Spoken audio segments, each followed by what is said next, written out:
Okay, ladies and gentlemen, welcome to tonight's episode of America Rising, The Vince Dow Show. We will begin shortly, but I want to let you know of some programming alerts. So tonight, stick around, all right? I know you guys, a lot of you guys like to leave after the first hour. Stick around because at 11 p.m. Eastern time, so in the second hour of this show, we will be interviewing the student at Fordham University who is being sanctioned, facing suspension and probation at his school for posting pro-Second Amendment and pro-police images on his Instagram page. Absolutely insane. You guys might have actually heard of this story in the national media. Okay, this story has made national conservative media. We'll be interviewing him tonight. Facing suspension and probation at an American university for posting about the Second Amendment on Instagram. We'll give you the rundown on that story. But before that, Black Lives Matter wants to run America. What exactly will that look like? And CNN, the rest of the news media, the liberals in general are just extra unhinged this week. We're going to be talking a little bit about as well. But anyways, ladies and gentlemen, we'll begin shortly tonight's episode of America Rising, The Vince Dow Show. And don't go anywhere. It's going to be a great show today. All right? Vince Dow, you're like the only Asian conservative commentator.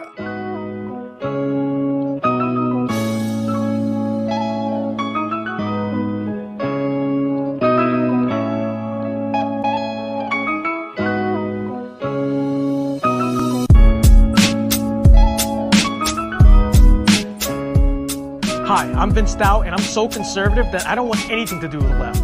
In fact, I don't even turn left when I walk.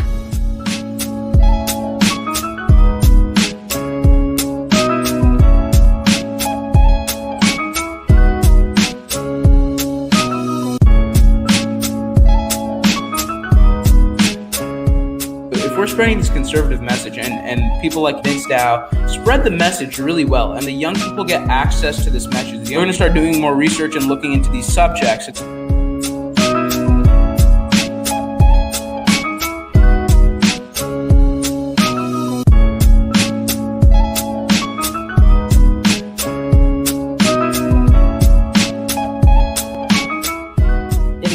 I was following, the whole political sphere on Instagram, Vince Dow, Lance videos.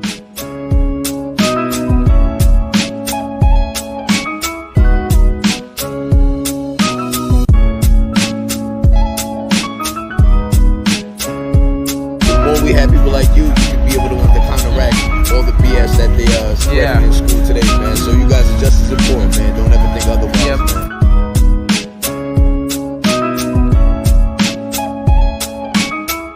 Great to see so many like-minded, patriotic Americans come together and take a stand for some common sense and American principles. Give yourselves a hand.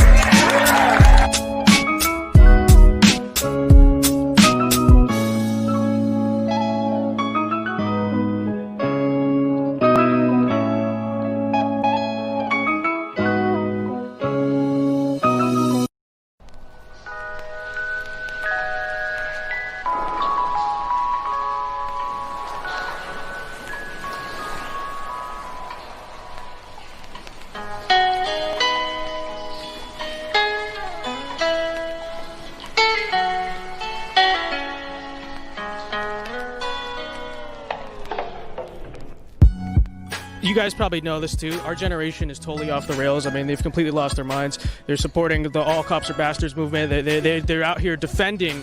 It's mainstream. It's actually a bad thing to be against the rioting and looting and destroying businesses and assaulting people in the streets. Why is it so important for us as conservative teenagers to actually stand up and fight back? Well, right now, I feel like our voices are never going to be heard. Like, I post something on Instagram against the looting, and I get extreme backlash from people that have been my best friends since I was little. So I think it's important for all of us to know that we have support in each other, and if we do stand up to say what we believe in, that we're going to be supported and not trashed completely. Vince Dow, you're like the only Asian conservative commentator.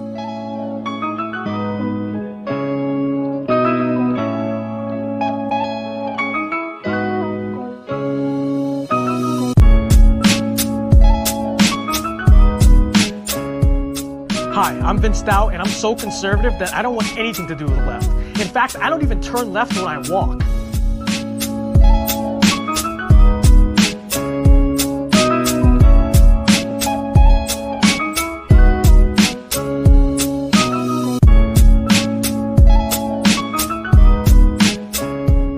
if we're spreading this conservative message and people like Vince Dow spread the message really well, and the young people get access to this message, they're going to start doing more research and looking into these subjects.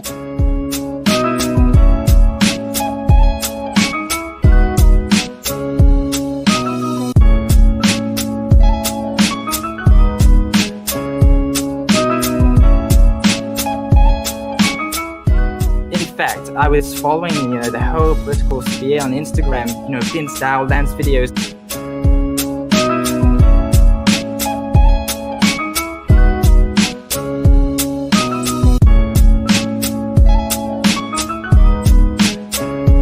The more we have people like you can be able to counteract all the BS that they spreading in school today, man. So you guys are just as important, man. Don't ever think otherwise, man.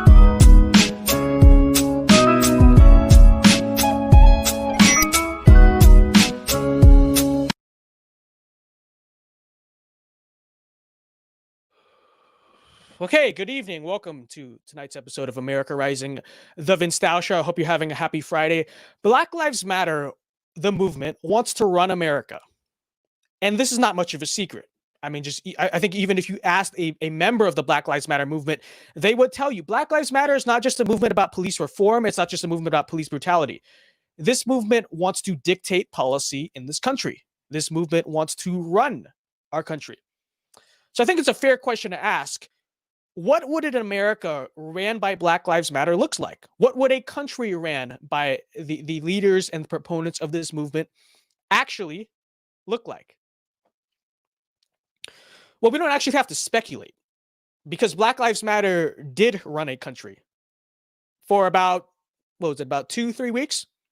For about 2 to 3 weeks, and I don't try to fact check me. I don't remember exactly how long it went. The Black Lives Matter movement had its own country and had a chance to run its own country in the middle of downtown Seattle for about 2 to 3 weeks. Members, so-called protesters of the movement, set up their own autonomous country in the middle of downtown Seattle. So this was the chance. This was the chance of this movement for these people to run the country. And the question was, what is it going to look like? How is it going to go? Because obviously the Black Lives Matter movement, I mean, these people, they have problems with the founding fathers. They have problems with our system of governance. So the obvious question, they have the problems with the existence of the police department as it exists in our country. So the question was, how exactly would it look if these people ran a country, right? Again, we don't have to speculate. Chaz was Black Lives Matter's chance to run a country. It literally was their own country. We legitimately gave them their own country and said, here, run the country.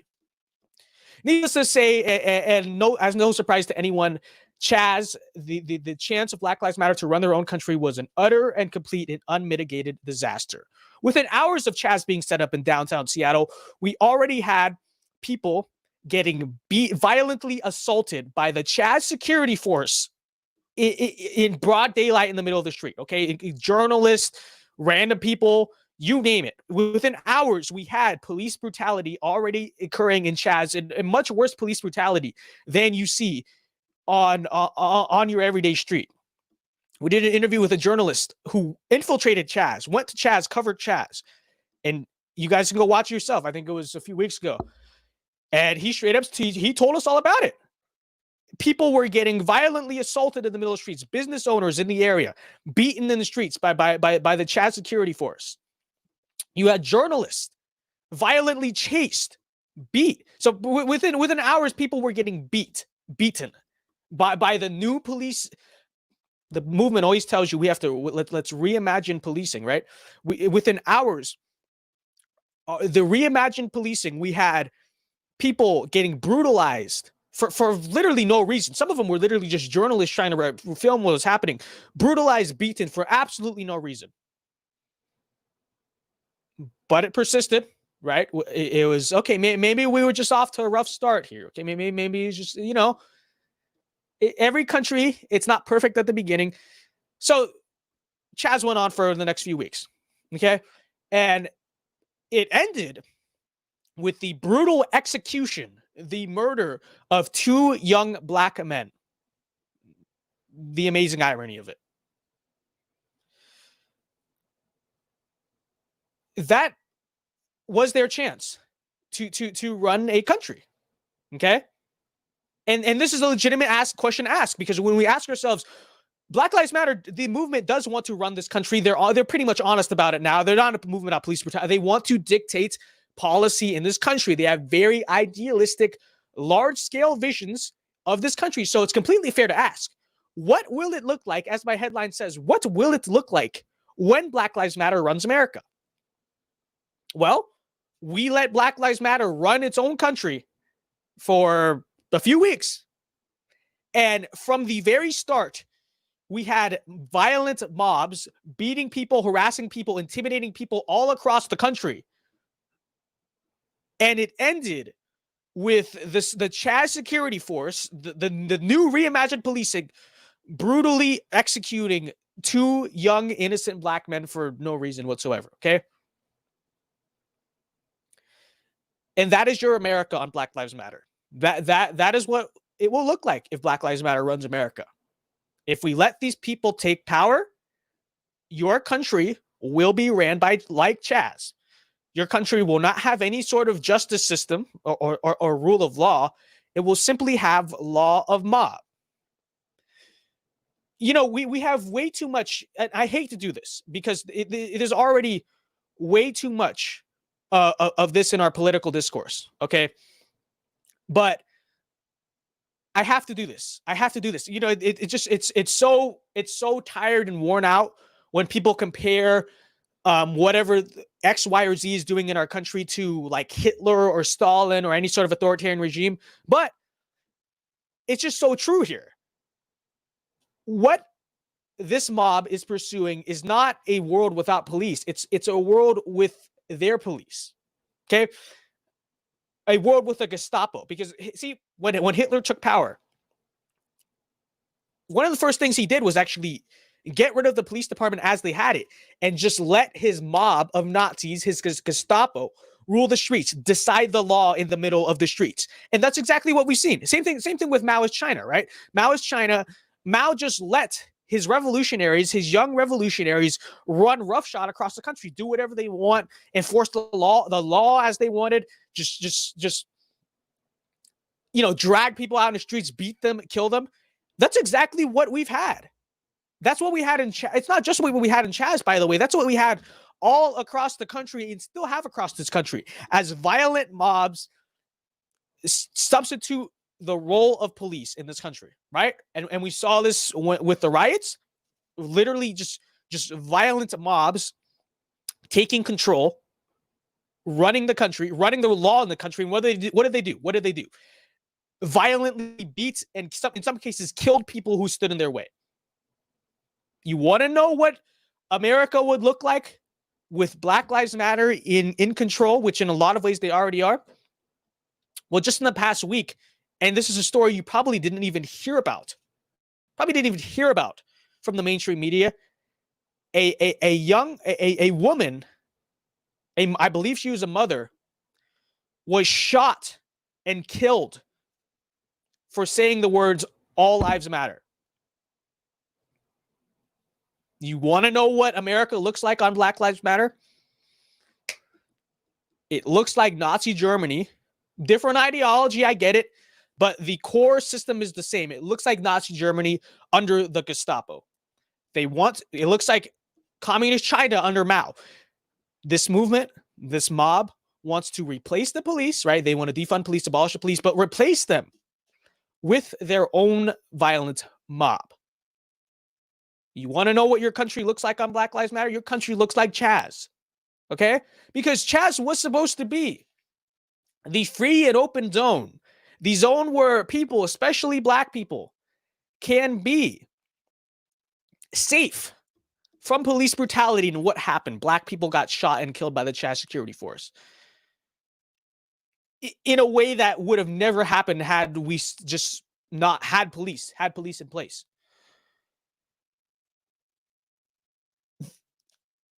This country, I swear to you, okay? We cannot let these people run our country. We cannot let Black Lives Matter, the movement, take control of this country. It's going to be a disaster. They've already had their trial run, okay? In a lot of ways, for about the first 2 weeks after George Floyd's death with the riots, they didn't just run Chaz. They ran the United States of America as well. They ruled the streets, okay? You saw this in Minneapolis. They literally walked into a police precinct and took it over and set it on fire. They ruled the streets. They ruled this country. The mob, the Black Lives Matter mob, or the BLM mob. We could make a new acronym for BLM where the M stands for mob. I don't know. But when the mob ran this country, it was violent. It was a disaster. Did anyone? Okay, we talk about black people don't feel safe with policing in this country. Okay, did anyone legitimately, I don't care what color they are, black, white, Asian, Hispanic, feel safe during the riots? Did anyone look around and say, you know what, I feel safer now? Because during the riots, make no mistake about it, the police, the government, they were not actually in control of the country. The mob was. The mob ran the streets. The mob ran the government, as you could see by the Rayshard Brooks case. You could see it with the McCloskeys in St. Louis. The mob is were and are the ones running this country. Did anyone feel safe? Did anyone, except for a few lunatics, feel safer, feel like they lived in a more just society when the mob ran our country? Luckily, thanks to Trump, thanks to things just dying down, thanks to a lot of different factors, regular people and government is actually retaking the country now. So thankfully for that. But when the mob had utter control in this country, can anyone legitimately look me in the eye and say they felt more safe, or they felt like they lived in a society with more social justice? They lived in a more equitable and fair society? The answer is no. The answer is no. And yet, after running a country in the middle of downtown Seattle and having it utterly collapse into complete disaster, the mob still wants power. The Black Lives Matter movement still wants power. And you see this, okay? Again, it's not just a movement about police brutality anymore. It's become this whole movement. They're talking about systemic racism, but it's not just systemic racism. They want to dictate policy in this country, okay? Like Medicare for all. What in the world does that have to do with police brutality? Nothing. This is basically the far left has jammed every single one of their demands and beliefs into the Black Lives Matter movement, and they're trying to use it as a Trojan horse for leftism to take power in this country and make the country look like Chaz. And we cannot allow it to happen. Here's another question. What will this country look like when Black Lives Matter runs America? Okay, so one of the demands of this movement has been to replace police with social workers in a lot of different instances. Okay, so we've heard this demand. Okay, and this is it's a very common and mainstream demand at this point of Black Lives Matter. They want to replace you want to replace police with social workers to respond to 911 calls. And this is especially true with domestic violence disputes. So they want to send social workers in to deal with domestic violence disputes instead of police. Now, here's a question. Okay, here's a question to ask yourself and to ask the social workers. Because we know domestic violence disputes are crazy. Okay, they are crazy violent situations. There's a reason why people call the police, because they are in a crazy, unhinged, crazy situation. Do any of these social workers actually want to respond to 911 calls? Like, has anyone asked the social workers, hey, social workers, unarmed social workers with your clipboards, do you actually want to respond to 911 calls, specifically domestic violence disputes? I posed that question on my Instagram this week, and several social workers commented in my comments saying, heck no, I am not prepared to deal with that.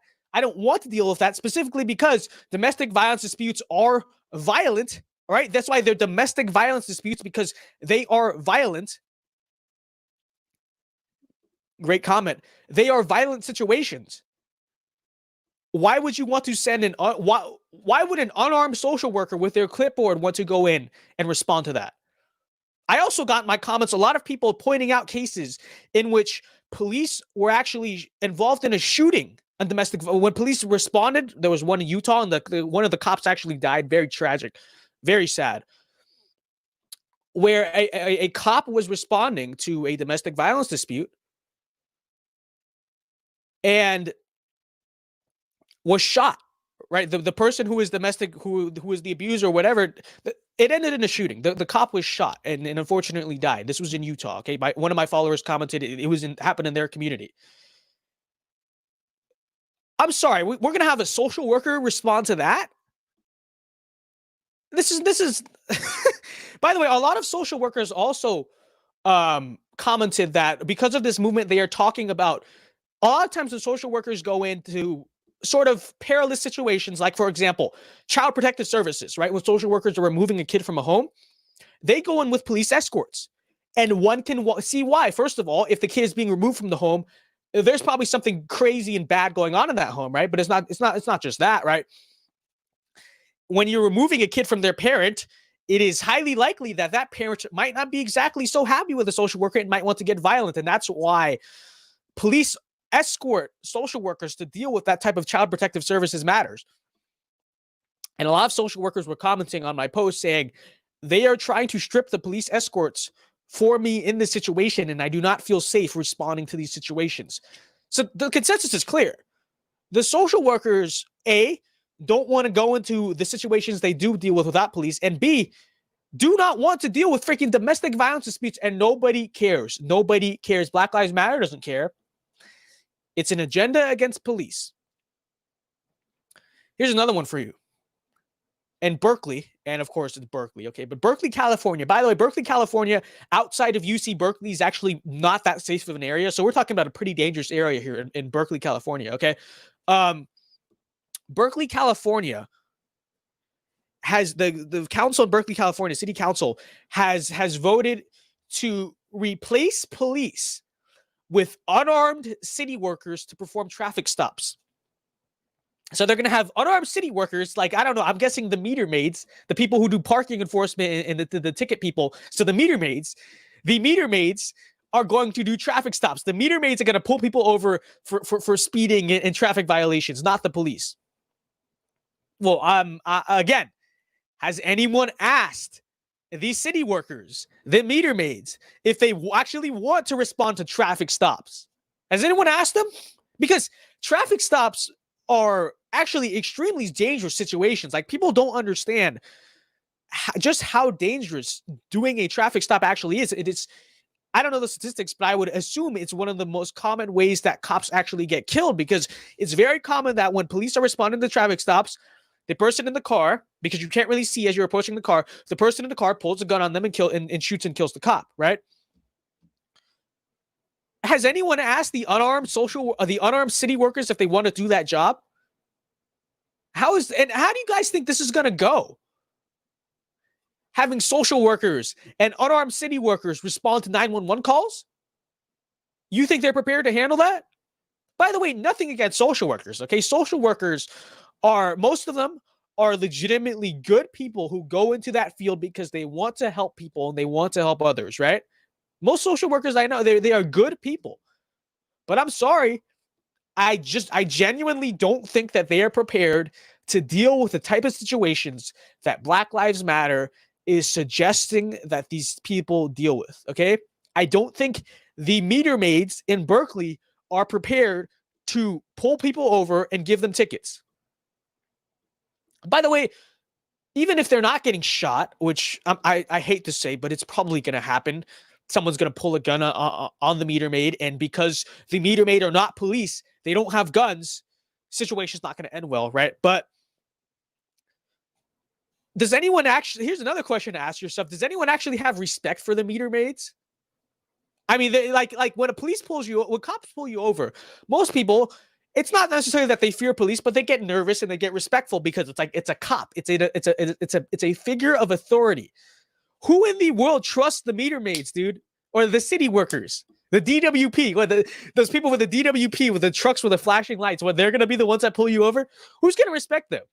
Okay, so we're not, the bottom line, and I think another aspect of it is that parking enforcement is not going to want to pull people over because it's way too dangerous and they don't have guns. So what's going to happen what we're going to be stuck with, okay, is a situation in Berkeley in which the parking enforcement is just not doing their job.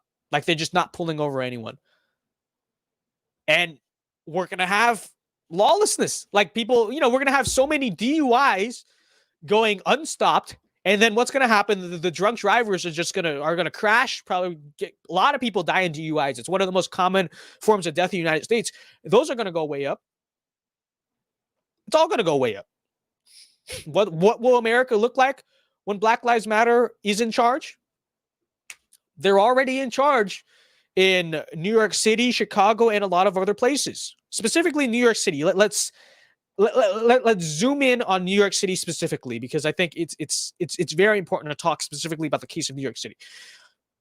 New York City had a reputation of being extremely violent in the 1980s. Extremely violent. Okay, and that's as part of why Bloomberg and Giuliani got elected, because they were tough on crime candidates. I know once upon a time Bloomberg was a tough on crime candidate. I know, crazy to think about, but specifically when we look specifically at the case of New York, crime has been going down in New York since 9/11 and before 9/11, but since 9/11 especially, because we had so much more funding to the NYPD. Crime has been going down. As much as we used to get on de Blasio when he was running for president, in reality, New York City was one of the safest big cities in America before all of this.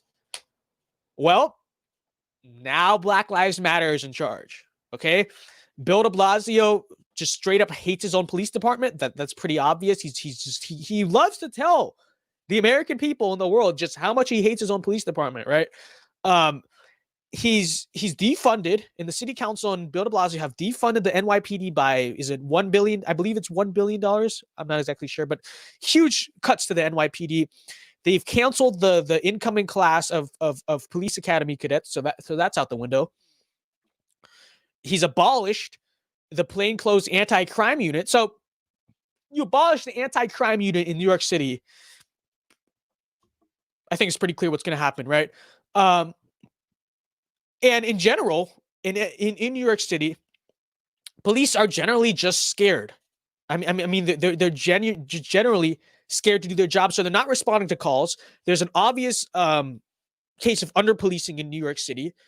There's a famous video, you may have seen it, where the people, these thugs in New York City are shooting at each other. It looks like they're fireworks launchers, but they might be guns, right? They're shooting at each other. And the police literally drive by and don't do anything to stop it, right? And this was about week 2 of the riots, I believe. So there's an obvious case of under-policing in New York City. That's pretty obvious right? And we've seen a 130% increase in shootings in New York City. It's out of control. The crime in New York City is out of control, okay? I saw a stat. I believe this was on Tuesday, right? Since, and it was literally, I saw it on Twitter, it just literally read, since a few hours ago, there's already been 30 people shot in New York City. I'm like, what the hell is going on in the city? It's out of control. It's dangerous. It's a freaking jungle. I mean, I would like to say it's a return to the 1980s, but it's probably going to end up worse than that, right? I think it's going to be even more violent than the 1980s. So our New York City, the Big Apple, the pride of America, which used to be one of the safest cities in this country as of, about 3 months ago, has devolved into absolute chaos. Okay, people are not safe. Black Americans specifically, okay? They talk about Black Lives Matter. Black Americans specifically are the ones who are disproportionately the victims of these shootings, these killings, these crimes. Black Americans are specifically more than the other races. Black Americans are specifically the ones that are getting killed in these streets. And Black Lives Matter doesn't just ignore it, right? We like to say, why does Black Lives Matter ignore black on black crime? That's not what's happening here. Actually, Black Lives Matter is causing this. It's not rocket science here, folks. It's not some grand mystery. Why is crime going up in New York City? Okay, it's not some grand mystery. When you defund the police, when you make police, most importantly, it's when you make police stand down. When the police are discouraged from doing their job, right? But when you have that, when you get rid of the anti-crime unit, what happens? Crime goes up in the city. But That's not what AOC had to say about this. All right, check this out. So why is this uptick in crime happening? Well, let's think about it. Do we think this has to do with the fact that there's record unemployment in the United States right now? The fact that people are at a level of economic desperation that we have not seen since the Great Recession? Maybe this has to do with the fact that people aren't paying their rent and are scared to pay their rent. And so they go out and they need to feed their child and they don't have money. So you maybe have to, they're put in a position where they feel like they either need to shoplift some bread or go hungry that night. So AOC is dumb. We've known that. We've all known that for a long time. She's not the brightest person. But I reject the idea that she's so dumb that she thinks that's what's going on in the streets. 130% of shootings, increase in shootings in New York City, and she thinks it's because people are stealing bread. They're killing each other over bread. No, that's not the answer here. That's not what's going on here. As dumb and as stupid as Alexandria Ocasio-Cortez is, even she knows that's not what's going on. That's not what's going on here. What AOC is lying to herself and in the process lying to the American people. She is dumb, but in this case, she's not being dumb. She's simply being disingenuous because I'm sorry, nobody can be that dumb. Nobody can be that dumb. What is going on here? And this is what the movement does. See, because it's one thing. You know, other political contexts, other political movements. Let me fix my hat real quick. It's freaking hurting my head.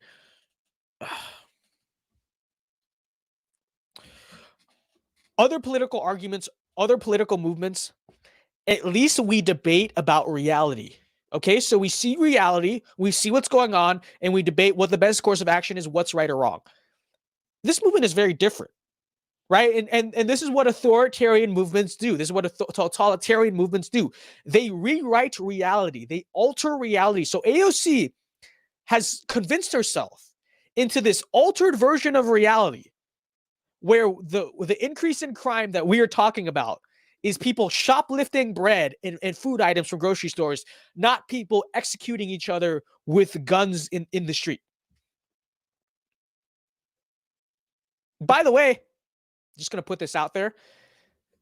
So AOC is the congresswoman in the Bronx. So she's a congresswoman in New York. Bill de Blasio is probably one of the most progressive people in this country, one of the most progressive politicians in this country. He is the mayor of New York City. Andrew Cuomo, one of those most liberal governors in this country, is the governor of New York State. If people are going hungry in New York City, which is not why people are killing each other, but let's just say, if people are going hungry in New York City, I think you would be to blame. Okay, I think AOC, who's a congresswoman there, the far left of purely Democrat, New York City Council, Bill de Blasio, Andrew Cuomo. I think someone in this chain of command might be to blame, but of course, no. They point to conservatives and Republicans in Texas, in Arizona, and say, you are the problem. They point to Trump in the White House and say, you are the problem. Not this huge chain of liberal command. Nope, it's Trump. It must be Trump. As I said, they operate in an altered, in a skewed perception of reality. Okay? Where and they, because that's the only way. That's the only way they can make their ideas make sense. Okay, that's the only way they can make their ideas make sense is if they alter reality.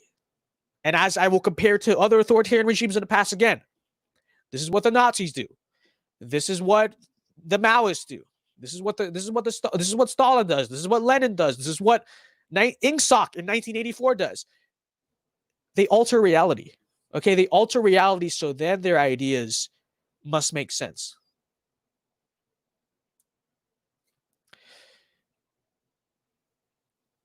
What about our kids? Okay, what about school? I'm so lucky. I only have 1 year left in high school. It's gonna be online. We'll be talking about that a little bit later in the show. It's gonna be online, so it's just whatever. But what about our kids? Because this movement also wants to alter the education that is taught to kids in school, right? They want to replace traditional history with 1619. They want the New York Times 1619 project, which is not history. It's just a far left column of opinions. They want 1619 to be taught to our kids, right? So they want to alter history. They want to teach our kids. They want to change the curriculum that is taught to our kids. This is no secret. They've already infiltrated the school system. The far left has already infiltrated the university system. So it's already trickling down in a lot of ways. But now they're going extra aggressively. Black Lives Matter, the movement, wants to teach our kids. Well, what will they teach our kids? Because you can already see how these people alter our perception of reality so that it sort of fits a narrative that makes their ideas make sense. People are killing each other in New York City. It must be overbred, like AOC says, right? People already, if they are this willing to alter reality just to win a political argument, what are they going to teach our kids? Are they going to teach our kids history, or are they going to teach our kids this skewed version of it? Are they going to teach our kids 1619? Are they going to have their kids read A People's History of the United States of America, right? Very dangerous to think about.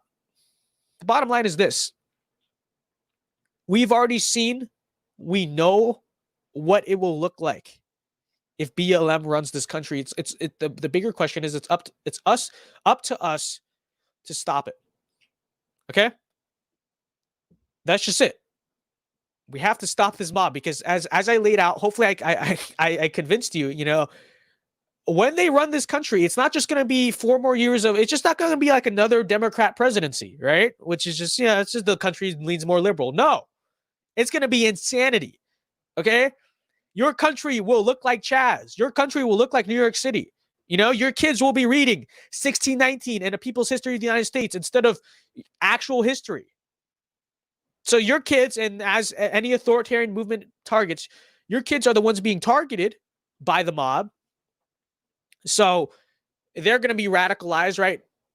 Just like Mao's Revolutionary Guard and during the Cultural Revolution, they're the ones being indoctrinated. They're the ones being radicalized. And then next thing you know, it's gonna look like 1984, where you don't know your kids and you're scared of your kids because you're scared that your kids will rat you out if you're not woke enough. And we've seen this.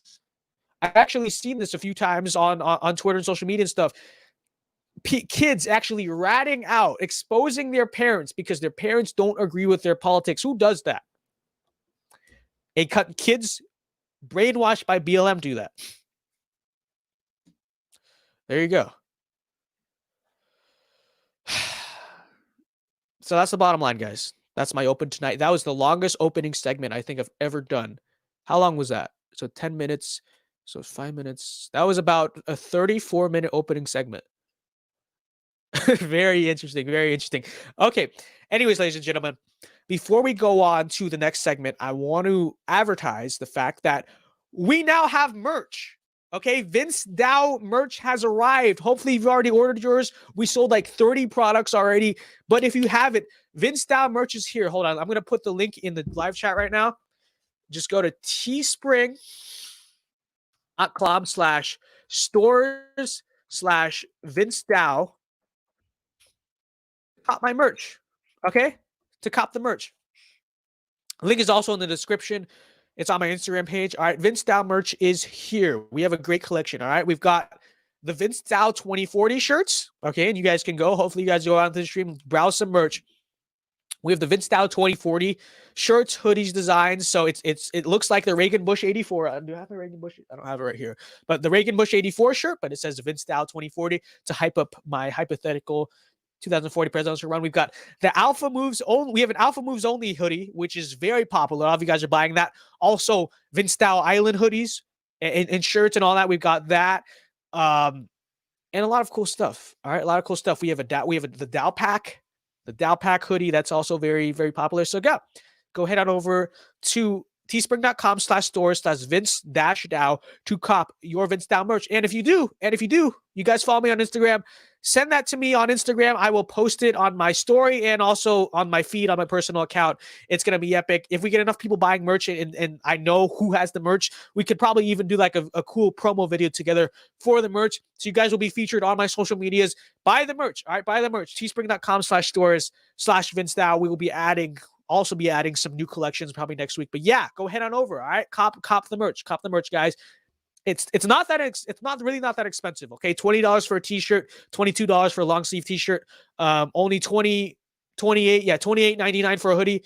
Not that expensive, pretty affordable, not bad prices. All right, so go head on over at teespring.com/store/VinceDao to cop the epic Vince Dow merch. Okay, and if I have moderators in the stream right now, you guys can promote it as well. All right, but anyways, on to the next.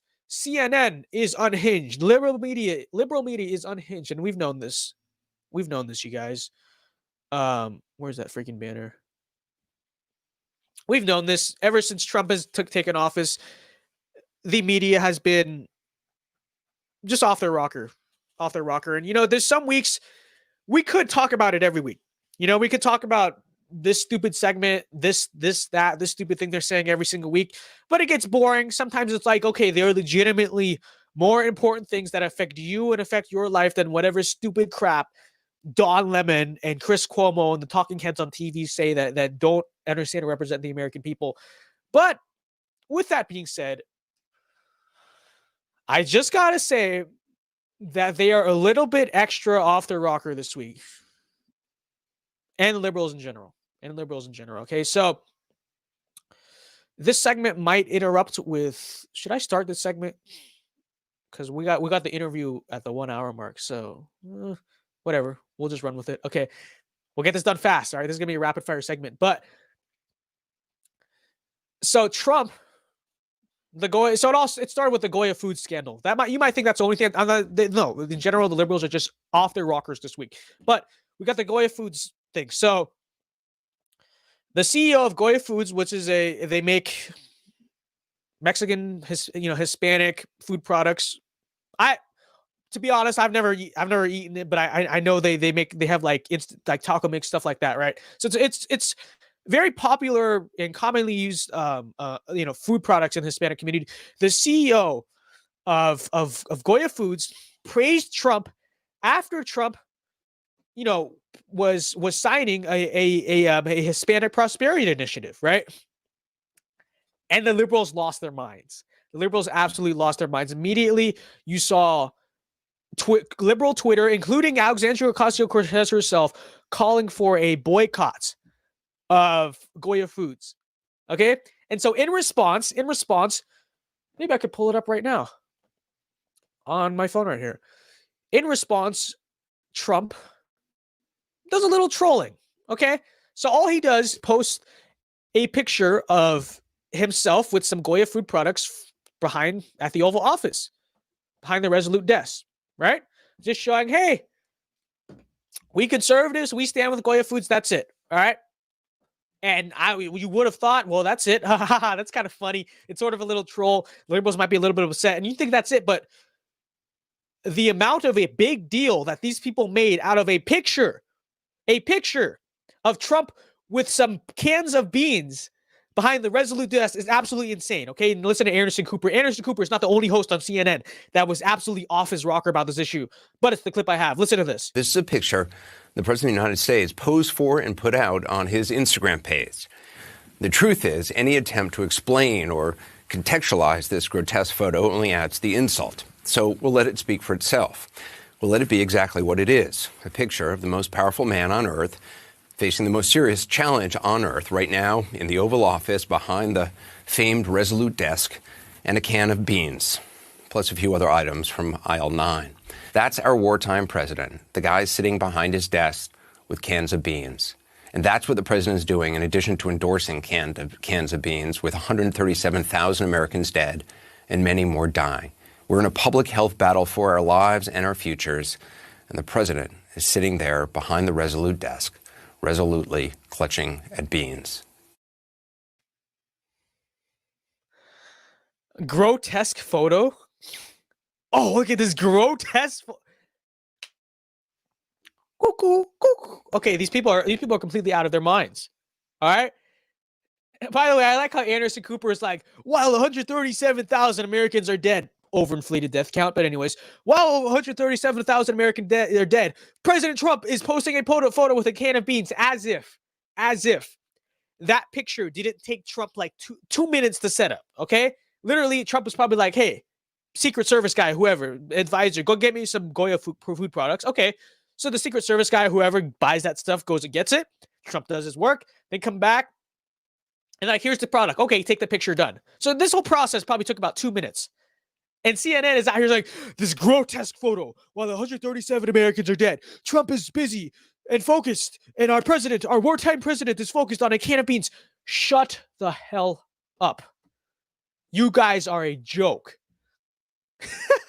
By the way, okay.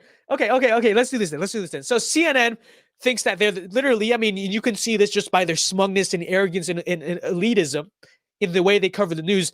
CNN thinks they're the damn saviors of the republic, right? So they think that we are the responsible news media providing unbiased information to the American people, and we are what the American people need to hear. Okay, well, we could spin this the same way around. Why 137,000 Americans supposedly, overinflated death count, but while 137,000 Americans are dead, CNN is busy going off, losing their minds over the president posting a picture of a can of beans. So it can spin it like exactly right around the other direction. These people are obsessed with Trump. Like, it's not political disagreement. You know, you see this in the media and you see this on liberal Twitter. Liberal Twitter is like the worst place ever known to man. Okay, liberal Twitter. I hope you guys don't use Twitter. Okay, I only use Twitter because as a political commentator and influencer and stuff, I basically have to. But Twitter is the worst place ever to be on, right? But they are obsessed with Trump. Okay, it's not like, oh, you know, we're Democrats, we have a Republican president, we don't like him, we don't agree with him. No, on a personal level, on a grotesque personal level, they are personally obsessed with the person who is Trump. And this is not speculation. There's another way I know this, okay? We got Mary Trump. Okay, Mary Trump, a niece of the Trumps who so Donald Trump and Mary Trump barely know each other. Some say they've never met at all, but I've heard they've met like a few times in their lives. They're not close. They don't really know each other. They're so not close that to this day, no one is able to find a picture of Mary and Donald in the same picture. So they've never even taken a picture together. So these people barely know each other. But Mary Trump writes this book basically accusing Donald and his parents of being sociopaths and all this other stupid crap. And it has nothing to do with political Trump. It's literally like all about this made up crap about him personally. And the liberal media and liberal Twitter are obsessed with this book, are flocking to buy this book, are just running to get this book. And the talking heads on TV are running to report on this book. Again, so first of all, this book, let me just say right now, this book is bull crap. This book is BS, okay? And it's so obvious to see that. It's so obvious to see that because, you know, it's well documented. Mary and Donald are not close with each other. And this book is just being conveniently published on election year. Okay, and it's easy to see Mary Trump is making so much money off of this. No one knew who Mary Trump was before. Now they know who it is now. She's making a ton of money off of this. It's so clear that she's lying. I mean, it's so ridiculously obvious that the book is just a made up nonsense. Okay, and it's so obvious that she's basically a grifter. She's just doing this because, I mean, who wouldn't want to publish a book, a best-selling book, and get all the money for it, right? But they don't care. They are running this book like it's the absolute truth, like it's just like it's gospel. Just because, well, they have the same last name and they must mean they know each other. Like, no, it doesn't. But they're running with this book like gospel. Like they're so, these people are so dead set on it's true. But even if it were true, I'm sorry, why exactly do they care so much? See, this is why I say these people are not just politically obsessed with Trump in the sense that, oh, we're Democrats, we have liberal politics, so we don't like him. No, they are obsessed with Trump as a person. Okay? That's why they're so after his tax returns. That's why They are so obsessed with this book, trying to find out about what type of person he is and what type of person his parents are. Why? Who the hell cares?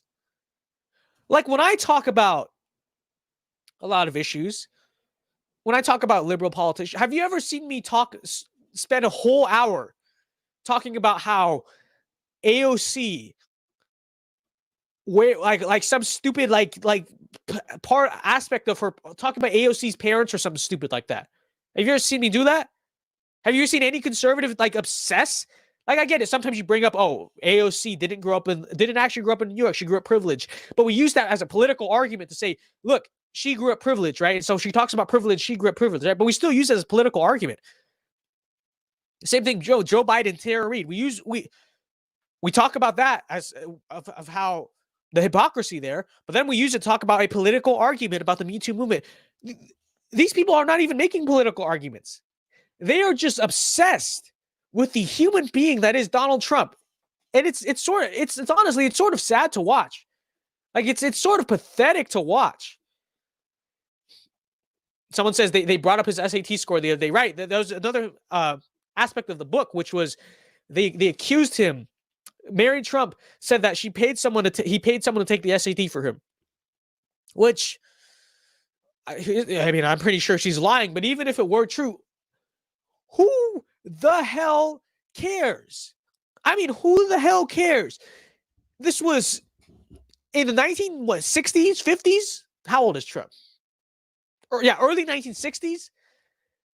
Who cares? What does that have to do? And I'm not defending it because I don't think it's true. So I'm not defending the fact that he cheated on his SATs, right? But who the hell cares? Why is this a legitimate political talking point on the other side? That President Trump cheated on his SAT 60 years ago. Okay, like, who the hell cares?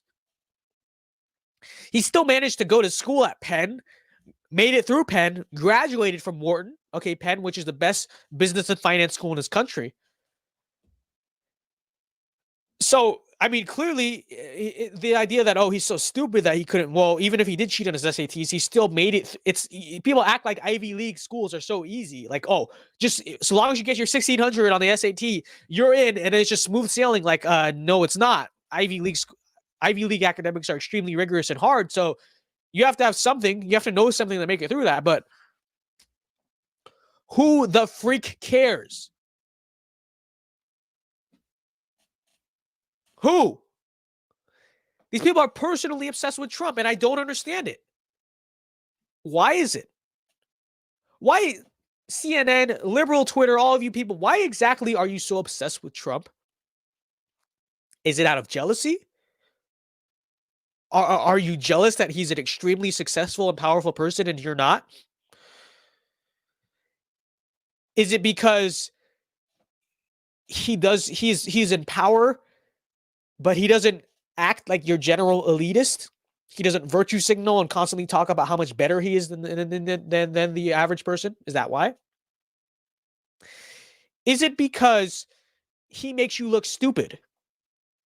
Is that why you hate Trump so much on a personal level, not a political level? Is that why you hate Trump so much personally? Because he makes you look stupid? So that's why you have a personal vendetta, not a political vendetta, a personal vendetta with him? Is that why? Is it because for a year and a half, you just talked about how stupid he was and how he couldn't win an election and how his presidential run was a joke, and then he actually won and made all of you fools who were so confident about him losing look like fools? Is that why? Is it because he constantly trolls you into oblivion and you wish you could be as funny and get back and punch back just as well as he does? Is that why? Why? Why does Trump make you, the elites, the media, liberal Twitter, why exactly does Trump make you so damn mad? Why are you so obsessed with him? Legitimate question asked. All right, put it in the chat right now. I need to invite. I forgot to send the invite link to our next guest, so I'm gonna email him the link right now. But yeah, put in the chat right now. Why the hell are these people so obsessed with Trump. All right? Let us know. Let the chat know right now. All right?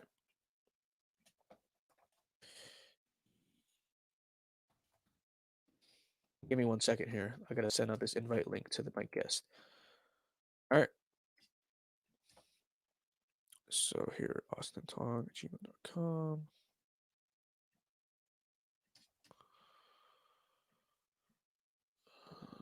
No, invite, email.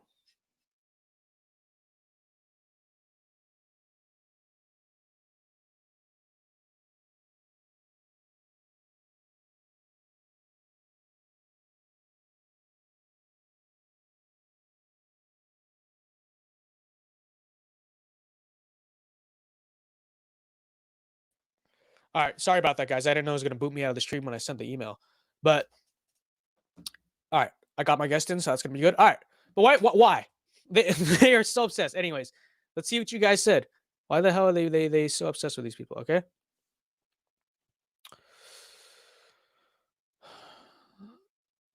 They want power, but I think this is a good reason, Trevor. He says what they don't want him to say. He says what you're not allowed to say, and he does it well. He gets away with it. You know? It's not because he's a conservative. It's not because he disagrees with them on taxes or immigration or trade policy. There is something deeply personal that just pisses them off. And I don't understand it. Like I genuinely don't understand it. Here's a funny one though. They're jealous of his hair. Hey, whatever the shoe fits, all right? Maybe they are jealous of his hair. All right. Anyways, folks. So we are nearing the 1 hour mark on this stream, and my guest has actually just popped in my broadcast studio. But let me change the banner real quick. We've got the headline story and the headline interview of tonight's show. All right. So you guys might have heard of the story. I hope you guys have heard of this story because it actually has made some national news and made some national prominence, at least in conservative circles. A student at Fordham University in New York has been sanctioned by his university. So if I'm not mistaken, we'll ask him so we can get all the details correct, but has been sanctioned by his university for posting images on his Instagram, posts on his Instagram in support of the Second Amendment, in support of police, and in support of a pro-democracy movement in communist China. And for that, the university has put him on probation. The university, I believe, is threatening to suspend him. And the university is accusing him of a hate crime. This is insanity. This is insane. Now, you might be thinking, well, he must be because he posted something crazy and he's not telling you the... We know this story. We have this story figured out. And it is just absolute lunacy. Okay? So, joining us right now is the student himself, Austin Tong of Fordham University. Austin, thank you very much for joining our stream tonight. How are you doing? Well, Vince, thank you for having me. I'm so excited. I watch your videos. I follow you. And I have to say, you really make me proud to be an Asian person. Thank you, brother. So tell us like this story here, because I don't know all the details. I didn't get it correct, but I don't know if I got all the details correct, right? But you were sanctioned by your university for posting an image of yourself holding a legally owned and registered firearm with a caption, "Don't tread on me," and a hashtag that was in support of a pro-democracy movement in communist China. Is that correct? Is that the main reason why they are sanctioning you? Yes, and they're probably crazy, but you're right. You're right. Yeah. So tell me this whole situation. So tell me, like, how did it come about? How do you think people found? How did you think the university found out, first of all, and then how did it come about that they are sanctioning you? And like, tell me like everything that's happened so far. Well, first of all, Fordham University, what they did was a total disaster. They shouldn't have done it. They shouldn't have happened to anyone. What happened was I posted on June 3rd the death of a police officer, David DORN. Mm-hmm. He's a fine black man. He's a patriotic American. I was just sad to see what happened to him. I don't think he deserved it. He didn't deserve the death. He didn't deserve the lack of care and attention across the country. Nobody cared about him. Right. And I felt bad for his family. So I posted it and I said, such a mean thing. I said, you're all hypocrites. Such a mean thing to get me suspended. But that's what I said. And then the next day I said, it was June 4th, as you said, Vince. It was the anniversary of the democratic movement. And I posted myself in my backyard, like you said to your audience, my backyard, with the legally owned firearm. It was not loaded. Okay, yes, that's the picture. It was not loaded. And my finger was in the right position. The barrel was in the right position. It's Right, a totally 100 safe picture.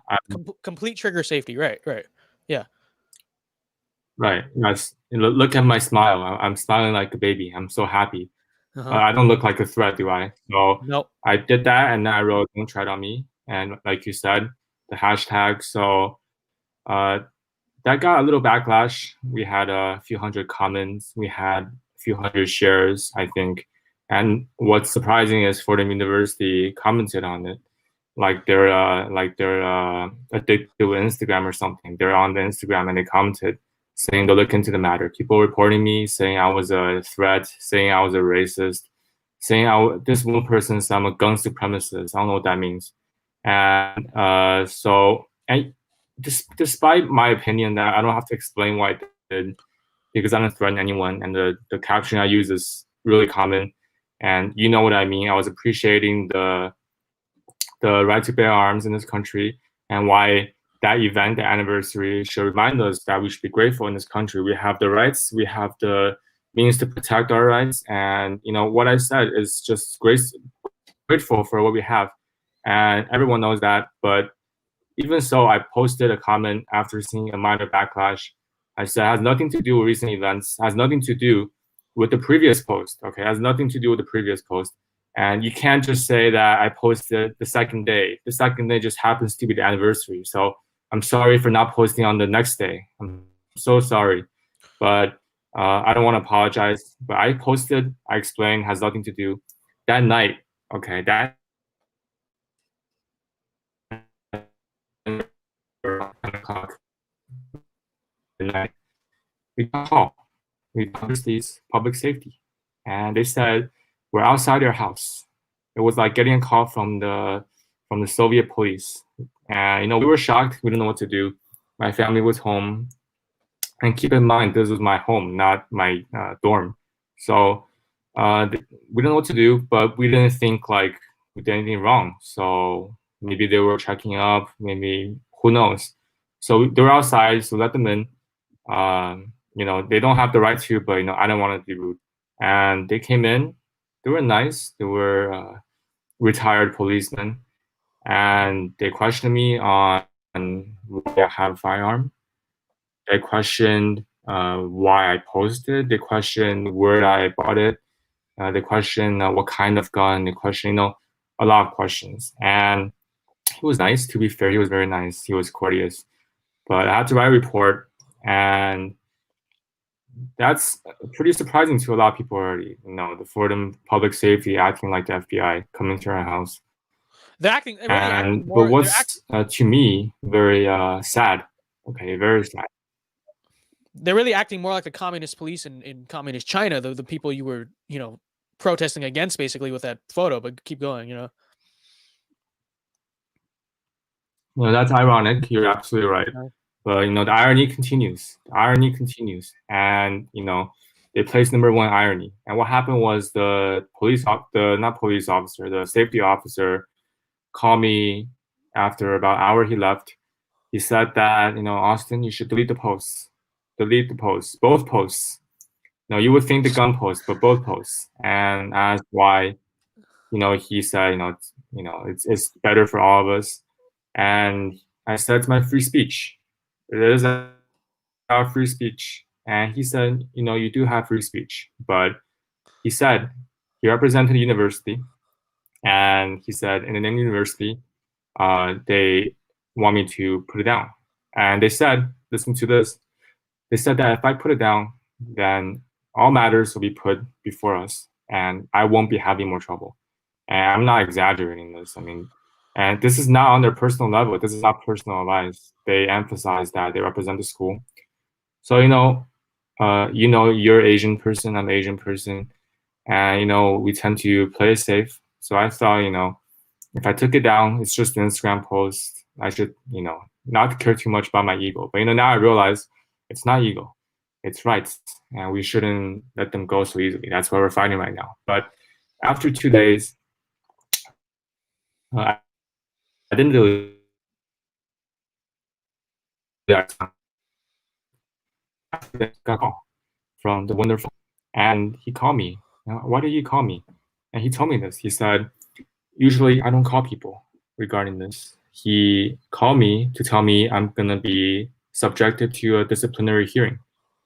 And he called me because, and he told me this himself, not the exact words, but he said he didn't want me to post it online. He didn't want me talking about it. So, that's what he said. And then he sent me an email with the hearing letter on 3 charges, 3 accusations, and listen to this. So you mentioned already, it's hate crime against who? Against who? It's What's the crime? threats, What's the intimidation. crime? I know. I don't know. It's in their minds. It's in their own minds. But let's continue the story. It's in their own minds, and let's make this like a comedy. But you think it's a TV show, but I think it's a TV show. I mean, I watched your video before, Vince, and then it was so distant from me. I didn't expect to see you so quick. But this made us get together, and 3 charges: hate crime, bias, the threats, intimidations, and disorder. What is disorder? To who? To the establishment? I don't know. But they said that they sent and I had 3 days with him and a mediator who was the emotional support. So it was a Zoom meeting. Usually you go to school, but now you have the virus. And then I made a statement saying that it has nothing to do with racism. I didn't even say anything racist. I didn't say I was going to shoot anyone. I wasn't pointing a gun at anything. And I explained everything prior. And what's important to say, a very fine detail that we have to mention is that the officers who came determined that I was not a threat. And they told me that in my face, I'm not a threat, I'm not a danger. And they said that. And at the same time, they said I won't have any more trouble. Then why am I having a hearing? They're so hypocritical. They're such liars. I don't know if they have the Nobel Prize for hypocrisy, but you should definitely give for them a Nobel Prize in hypocrisy. They really deserve it. But that's what happened. I made a statement. I told them it has nothing to do with recent events. I was just sad about David DORN, his family, and I was appreciating what we have as in America, the Second Amendment. And if questioning the Constitution is a crime, then why are we even going to college? I mean, that's what we're doing. And President Trump went to the Fordham University, for his first year of college. I don't know if you know that. But he made a good choice. Only 1 year. I went 4 years, and now we have this. But I explained myself. I don't know what's going to go on. They said they'll tell me in a week the results, but it lasted a month. So 3 days ago, I think it's 3 days ago, he said he had a meeting with me on the video chat, and he said we're charging you with hate crime, bias, and threats, intimidation. And he told me that he made adjustments to their code of conduct, which is, like you said, I'm on probation. However, that comes with its punishments, which is I'm banned from the campus. I can't go there physically. And how nice of them to let me take online courses. I mean, until I graduate, how nice of them. I look so forward to that. But I have to take that, and I have to take inclusion diversity course. And as minorities in this country, we're the tokens of diversity, whatever that means. And they're making me the token of diversity take diversity course. It's true. It's true. That's why I call it political re-education. So I have to take that. I have to meet with the wonderful assistant principal or some multicultural affairs of university. Sounds grand, sounds so grand, but that's what I'm facing. And then I have to write a private apology letter to Fordham University for, damaging the community or something like that. And they give me a deadline, which is July 23rd. And if I don't do that, like you said before, I will face suspension or expulsion. But honestly, right now, what I'm facing is what I call probation suspension. It's like in between. So that's what's happening. And I made a public letter, which you saw. And I contacted medias. I contacted you, which you very nicely invited me to the show. Yeah. And people have a backlash. And, at the beginning, I thought it was just a lawsuit for myself. I want to get the word out because they're a powerful institution and they have past cases on similar issues. So, but now, across the country, across the world, people are messaging me. And, people are saying their own experiences, what happened to them. So now, I really have a encouragement to fight even harder because I think what we're doing is something that's good for everyone. We want to set a precedent to these powerful institutions not to infringe upon free speech. Yeah, no, definitely, and you're definitely welcome for the platform. But I just want to reemphasize here. So you posted a picture of David Dorn. I saw that picture a lot. Everyone posted David Dorn's headshot. It's a black man who was executed in the middle of the street. And you're trying to point out that his life mattered. So that's number one. And number two, you're posting a picture with a firearm that is legally owned and registered. You're practicing total firearm safety when you're holding it. And the simple caption, "Don't tread on me," which is literally a founding slogan of the United States of America. People shoot guns. I don't see, this is the thing. They live in this world where they feel like, anything I don't like just doesn't exist. I talked about this earlier in my show. I said these people just try to alter reality so that people who own guns and like guns and use guns responsibly and believe in gun rights don't exist. But for you, when you did not break the law, it was all within the bounds of free speech. You didn't make a threat to anyone. Saying the words "don't tread on me" it's not a threat. You're not saying to anyone, "I'm gonna kill you," or "I'm gonna hurt you." And it was a post commemorating democracy, a pro-democracy movement in communist China. For that, you are getting the hammer from the school. You're being forced to take re-education courses. You have to apologize to the university, being accused of hate crimes and threats and disorder. Disorder to who? Hate crimes to who? What? I mean, don't you have rights? I don't know if Fordham University is a private or public university, but they do get federal funds. I'm guessing, right? And you did this all, I believe, outside of, well, it had to have been outside of school because schools are closed. So you did this all outside of school, just posting what I would say are generic conservative opinions. It's not anything out there or edgy. And for that, this is what you're getting. Well, the school has free speech codes and very explicit, saying that, no matter how offensive or inflammatory speech is, the school is bound to protect it. And, I don't think my speech was offensive. I think they just think it's offensive. Everything's offensive. But even if it was offensive, you just said right. they have an obligation to protect your right to free speech. You do not break the law, and if you're going to say free speech, well, right. If you're talking about the First Amendment, which the school vows to protect, so long as you didn't break any law, which you didn't, they are obligated to protect that speech, right? You're right. And, like you said, they probably have federal funding. I believe they do. So they possibly are breaking a law, the federal law. So we will mention that, and we will sue them for breaching contract and, making a point about free speech. And so how can people help your case? Because we're trying to help, get your story out there. But you're launching a lawsuit, a free speech lawsuit against the case. So how can people help you out? Well, first of all, I don't want to request too much because I think people have been a great help, family, friends across the country, close or far. People have been very kind. You've been very kind, Vince. Many medias, like Campus Reform, people have been at big times. They've been very nice.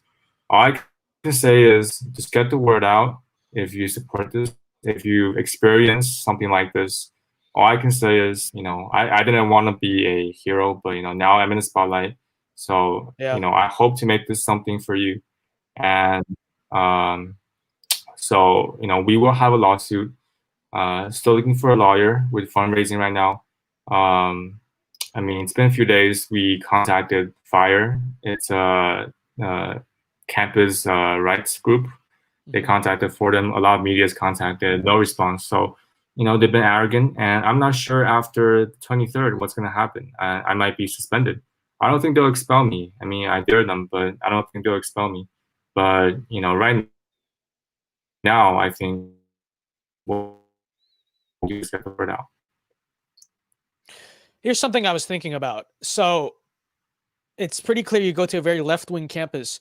Have you seen students from at your campus sympathize? Because we've seen it, it's been going on in the country. Have you seen students, your classmates, your fellow students, sympathize with Antifa, with riots, with looting, with the domestic terrorism going in the streets? Have you seen students from your campus at the very least sympathize with that? Because that is objectively far worse than anything you posted. At least sympathize with that. But let's go one step further.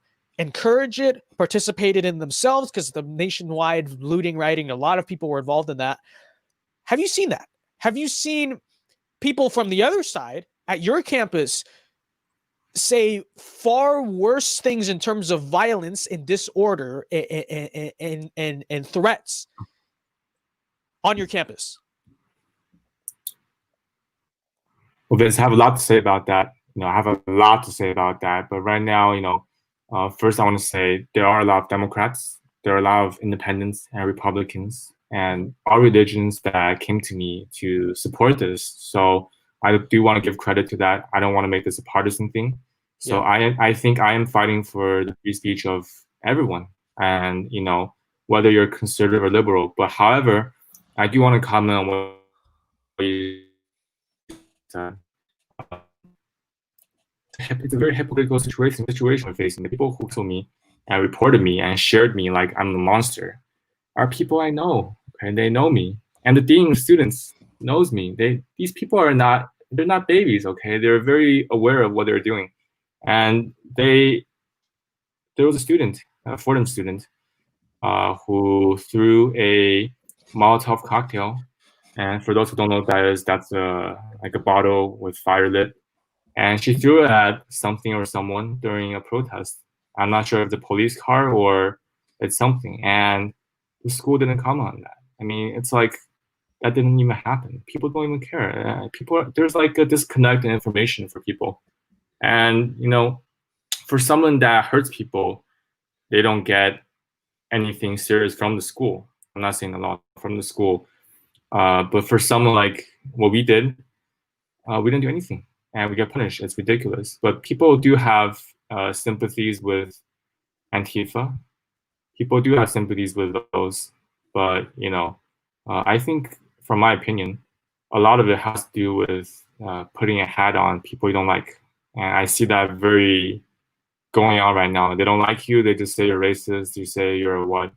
I think it's more than politics. I think it's using politics as a weapon to silence those that you don't like. And I think that's the case. So you have people on your campus who have actually engaged in political extremism. Antifa is now listed as a terrorist organization by the United States government. And they're totally let off free. But you posting "Don't tread on me" holding a rifle and saying that people are hypocrites for not honoring David Dorn, that makes you in disciplinary trouble with the school. Have you thought about possibly just going to another school? I don't know what your situation is, but have you considered maybe just like transferring or getting the hell out of there? What's the deal with that? Well, right now they said for now I can take online courses. I'm not sure if I get suspended after this week, but with this record and with this very extreme environment, I'm not even sure I can even get accepted to any schools in New York. So we'll have to see what happens with that. I don't know if I can get accepted by other schools. I don't know if I can get tuition. What's that thing called? Financial aid. Everything's been a question mark, and I think my future has been limited a lot by what happened. So I can't really answer your question, Vince. I have to see what options I have because they're very limited right now. I would yeah. I hear what you're saying. I would just consider propose that to you, because you should not be giving money to an institution that it just does that to you. It's just like it's not moral. But yeah, I really hope you do get justice in this situation. We have viewers on this stream, but I'm gonna try to figure out a way to like really get your story out there. I can promise you that. And like anything you need, this movement's here for you. I'm sure you've gotten love, right? Because I got doxxed by my classmates, threatened by my classmates. Put it out there, we get love, because it's a real community. People don't understand that. People don't understand how real and strong this community is. But we will get the word out there. So for the people viewing this stream, and I'm guessing the way that this happened with the university is that people probably spammed the university, contacted the university, emailed the dean, or who would they be in contact with? The dean of students. The dean of students. Okay. So the dean of students of Fordham University, I'm guessing people online started a mass campaign to, contact them and tell them. So what I'm proposing, and I'll get this out on my larger platforms, but you guys are here. What I'm proposing is that we start a counter campaign, because that's the only way you win this stuff. Okay. Because when people are being dictated by the mob, just by majority opinion, whatever majority opinion, that's what we're going with. Then what we have to do, and this is what I did with my my case with the valedictorian speech at the school, we're going to start a counter campaign, and I'm proposing that tonight. So it's the dean of students of Fordham University. I'm sure you could find a way. Just go online, right? Just go on their website. You could probably find a way to contact them. I would propose that we as conservatives online start a counter campaign. We mass email, we mass call the dean of students of Fordham University, and get on their case and tell them about how they're not respecting free speech. You need to respect the First Amendment. Who knows? Maybe there are donors to Fordham University that we could get to withdraw over this. But I would definitely say it's up to us. How we can get this done is we start a counter campaign of our own, because that they respond to the mob. Then let's form our own mob. What do you think of that? I do think that I really support what you said. I think that we need to voice our opinion. I think that we should let people know what's going on, and we should let the people who silence us know that there's consequence. But we have to stay civil. We have to stay logical, rational. Mm-hmm. But we do have to take action. I completely agree with you, Vince. Yeah. Anyways, Austin, thank you for coming on tonight. It's been an honor, been a pleasure. I hope you said it. Is anything else? I hope you said everything you wanted to say. Is there anything else you wanted to share? I mean, we have time, but. Once again, I want to thank everyone for the support, and I want to remind everyone that we're in this together. And I want to say to you, Vince, personally, that you're really, how can I say, you're really a role model for Asian Americans, because what you do is not easy. What you do is exciting, but not easy. And you're very brave for what you do. And I'll keep looking up to you. I hope more people do. Thank you. I appreciate it. If you want, just so people can like be in contact with you, if you want to put your, can you access the live chat from your end? If you want to put your like Instagram or Twitter or something in the live chat, you could go ahead and do that. But are you able to access the live chat? How do I? It's going to be in comments on the right hand side. Are you able to like? I don't think I can comment. Okay, well I'll pull it up for you. Hold on. It's Comrade now, right? Here. Follow Instagram Comrade Meow. But yeah, all right, Austin, it's a pleasure having you on tonight. Thank you very much. We're gonna fight for you. All right, I promise you that. I've been in a similar situation to you. I know how it is. We're gonna make sure you win. All right. Thanks for coming on tonight. Thank you, Vince. Let's do it together. Thank you. All right. Crazy story, huh? Crazy time. I cannot. It's one thing for a mob of students to get on try to petition the school about a situation like this. Like, that happens, all right? There's just crazy, stupid leftist kids, and they feel entitled to basically dictate the opinions of their school, right? But it's another thing.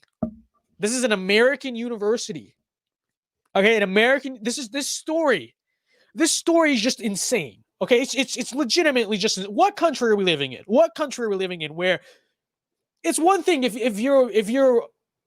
this happens in the workplace, right? Like a private employer, a private company decides, oh, you're in trouble because you posted this. But this is an American university funded by tax. This is a educational institution we are talking about for posting to commemorating David Dorn on Instagram, for posting a picture with a gun with the words "Don't tread on me." Like, hello, there are people who are gun owners and shoot guns and are gun owners in this country, and the words "Don't tread on me." It's a generic conservative. It's just generic conservatives expressing themselves, right? This is not white nationalism we're talking about. All right, these people aren't talking about going on about something regarding like demographic change, or or any type of or attacking the Jewish ran media. Right? This is legitimately just common conservative talk. Don't tread on me. Gun rights. Praise David Dorn. And an American university is threatening to suspend, maybe expel. They're making them take diversity course. We already know. Okay, diversity re-education courses, how those go, right? But this is just like, what country are we living in, and how is this legal? How is this legal? Because that's a clear expression of free speech. I mean, it's a clear and obvious and blatant expression of free speech. You could not dispute otherwise. You legitimately could not dispute otherwise. Okay? What country are we living in? Is it the United States of America? I genuinely don't know. Okay. Someone says, Nico Pat says in the chat, I can't wait to hear them call him a racist. Right. He's Asian. All right. I believe he's Chinese. I mean, but regardless, he's Asian, right?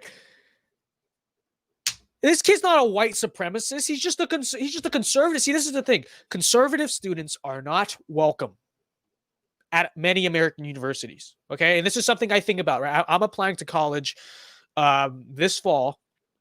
This is something I think about. Because I have the grades, 1550 on the SAT, 4.7 GPA. I have the grades to go to like Ivy League schools and elite schools, but I have to stop. I've especially with all that's happened, I've really been stopping and thinking to myself, is that really what I want to do? Right? Because I have the grades to go to Columbia, Penn, Cornell, maybe even Harvard or Yale, right? I have the grades to get into those schools. I have the qualifications to get into those schools, unless they hate being conservative, right? But I really stop and think to myself, is that really what I want to do?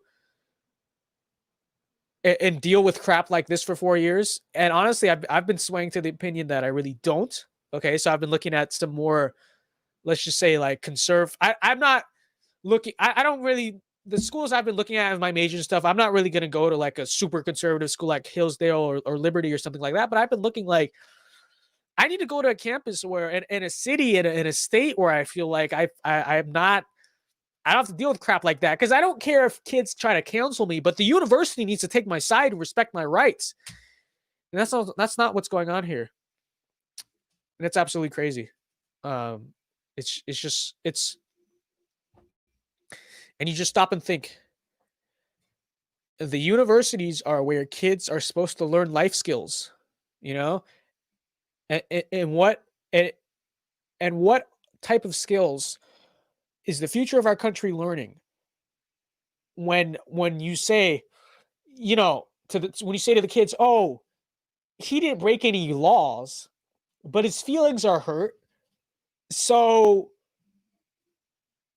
we're gonna cave to your demands. It's a very destructive thing to teach young people, because when they get into the real world, they're going to find out that the real world doesn't care about their feelings. Nobody cares about hurting your feelings in the real freaking world. Well, as of now, who knows what the future is going to look like when the millennials take power, right? But as of now, nobody cares in the real. When you coddle people like that, you are not helping them, you are hurting them.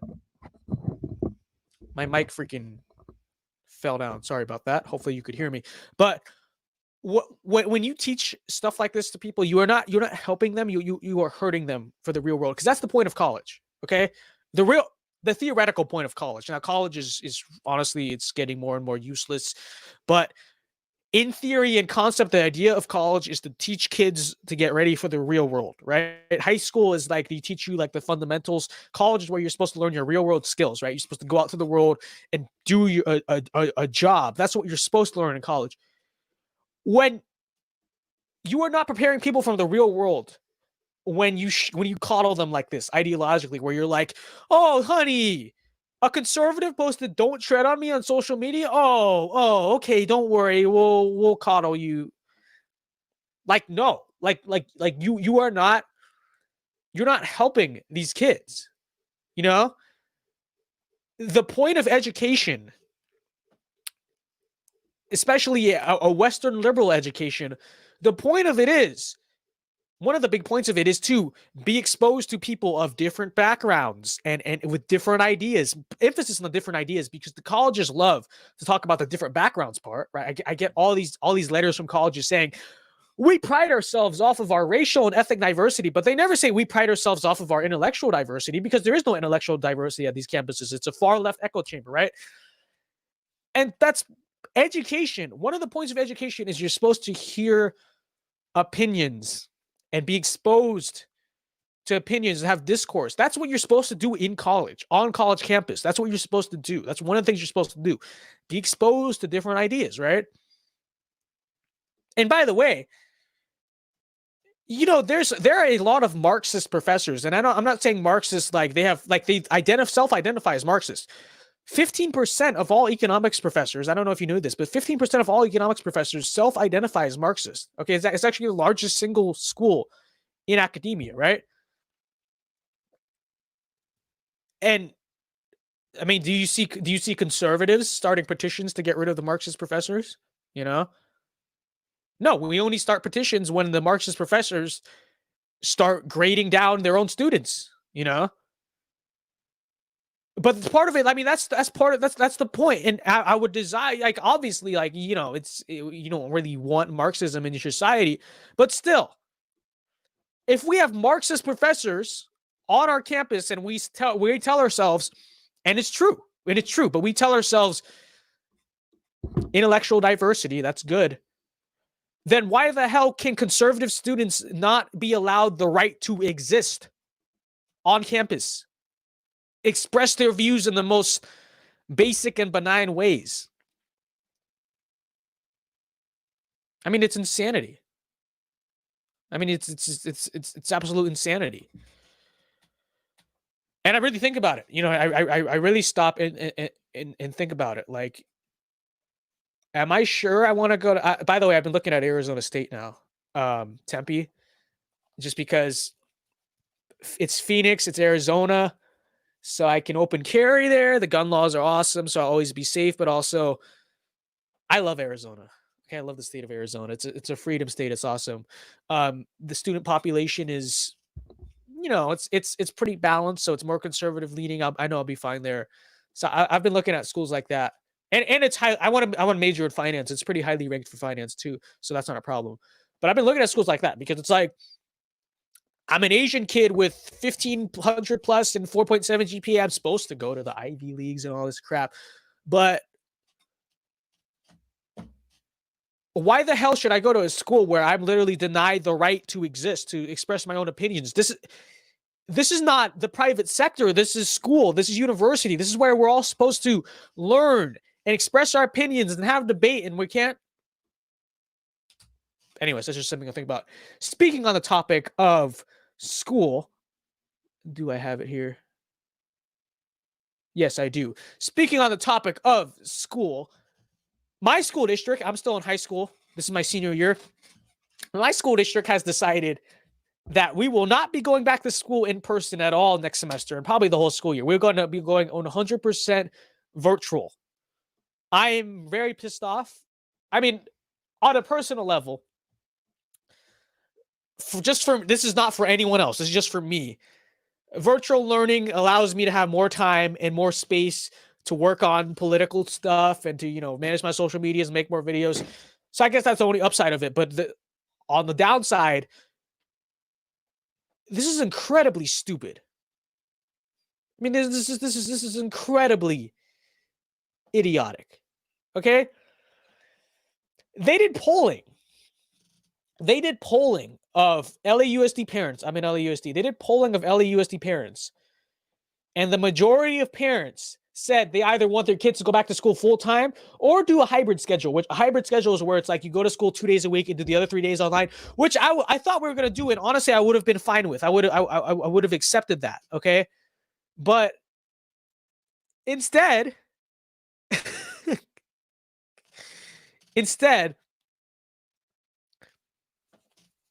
scratch my head. Instead, we're going 100% virtual next year, and it's just like, what the hell? It's just like, what the hell? But so that's me, okay. But the thing is, high school is whatever. Okay, high school, I guess we could go online or whatever. That's not what I'm most concerned about. It's like, yeah, you can go through life without learning. There are a lot of downsides to this, and we'll talk about the downsides for high school students. But whatever. I mean, you can go through life without calculus. You can honestly go throughout life without algebra 2. Like, it's whatever. But my school district and a lot of school districts across the country are also shutting down elementary schools. So let's talk about the science here. Okay, first we'll talk about the science.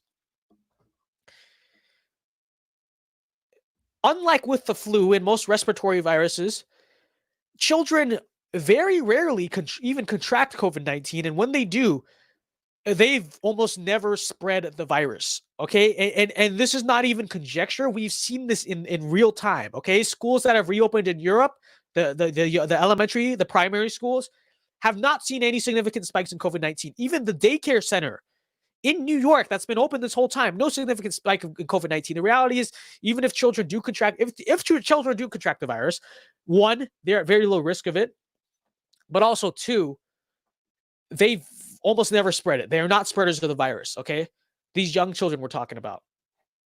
So the risk of reopening school, of elementary school specifically, and school in general, but specifically elementary and even middle school, is very low. But the media has a vested interest, and all these people, the teachers union specifically, have a vested interest in shutting schools down. I want to play this clip real quick, okay? Because this is absolutely hilarious. So we all know about the fear-mongering media, okay? We all know that the media has just this vested interest in making COVID-19 sound like the worst, scariest plague to ever hit humanity. Check out actual pediatricians when they're asked on MSNBC whether or not they would send their kids back to school. Check this out. Would you let your kids go back to school? I will. My kids are looking forward to it. Yes. Period. Absolutely. Absolutely. As much as I can. Without a hesitation. Without a hesitation, yes. I have no concerns about sending my child to school in the fall. I would let my kids go back to school. Dr. John Torres, NBC News. They all said yes. They all said yes. Oh, what? What? Whoa. I thought COVID-19 was the most dangerous thing ever. I thought we could not reopen anything. I thought we need to keep all of society locked down. What? This is the science here, folks. The reality is the American Association of Pediatrics has recommended that we reopen schools full force, no social distancing, no masks. Like, that's how confident that the actual science is that it is safe to reopen school. They're not following science, okay? As much as they say to the conservatives, stop politicizing coronavirus. they are the ones politicizing. This is not science. This is politics. This is 100% politics. Let's talk about those politics. Firstly, it's the teachers' unions, okay? And the teachers' unions are highly political organizations. We've known this. They're also the ones leading the charge to take school police out of schools, okay? So the far left teachers' unions, especially my teachers' unions, but a lot of teachers' unions, the far left teachers' unions are leading this charge, okay? And they claim it's because it's not safe for teachers to go back to work. Okay, so first of all, before we get into anything else, let's debunk that claim. Okay, so first of all, I'm sorry. I love my teachers, but if this is what my teachers are saying, they are just being wimps. Okay, they're being little you-know-whats, because every other aspect of society is or has or is going back to work. Okay, so we have grocery store workers. They're going back to work. We have doctors, dentists, specifically doctors and dentists. Like, they are in a super dangerous situation, right? But doctors and dentists, you know, Uber drivers, even a lot of people in corporate offices, are starting to go back to work. So everyone's going back to work, right? Everyone is going back to work. So if all these other people can do it and are doing it, why is it the teachers that are like, no, we can't go back to work? It's not safe. Even if it isn't safe, which it is, but let's say it isn't safe. Okay, dude, the rest of society is doing this. All right, like, deal with it. You work for the taxpayer. You work for the taxpayer here, okay? The taxpayers are not paying you your full salary to have kids learn nothing online. The taxpayers are paying for public education with the expectation that you are actually going to be there and do your job and teach the kids. And that's what I propose, okay? Since these teachers' unions are so obsessed with not going back to work, I've proposed that, okay, if that's what you want, then why don't we pay your teachers less money? Because they're doing less work. Okay, online learning is a joke. Anyone who's in college or high school or middle school or anywhere knows that online learning is a joke, okay? And the teachers do significantly less work, so why should they get paid by the taxpayer for their full work? Let's get back to the topic of elementary school specifically. See, high school, it's like, okay, so I'm taking AP statistics next year, but I could, and I'm not going to learn a damn thing in it, to be honest. I'm taking AP Physics A. I'm not going to really learn the way, but okay, I can go through life.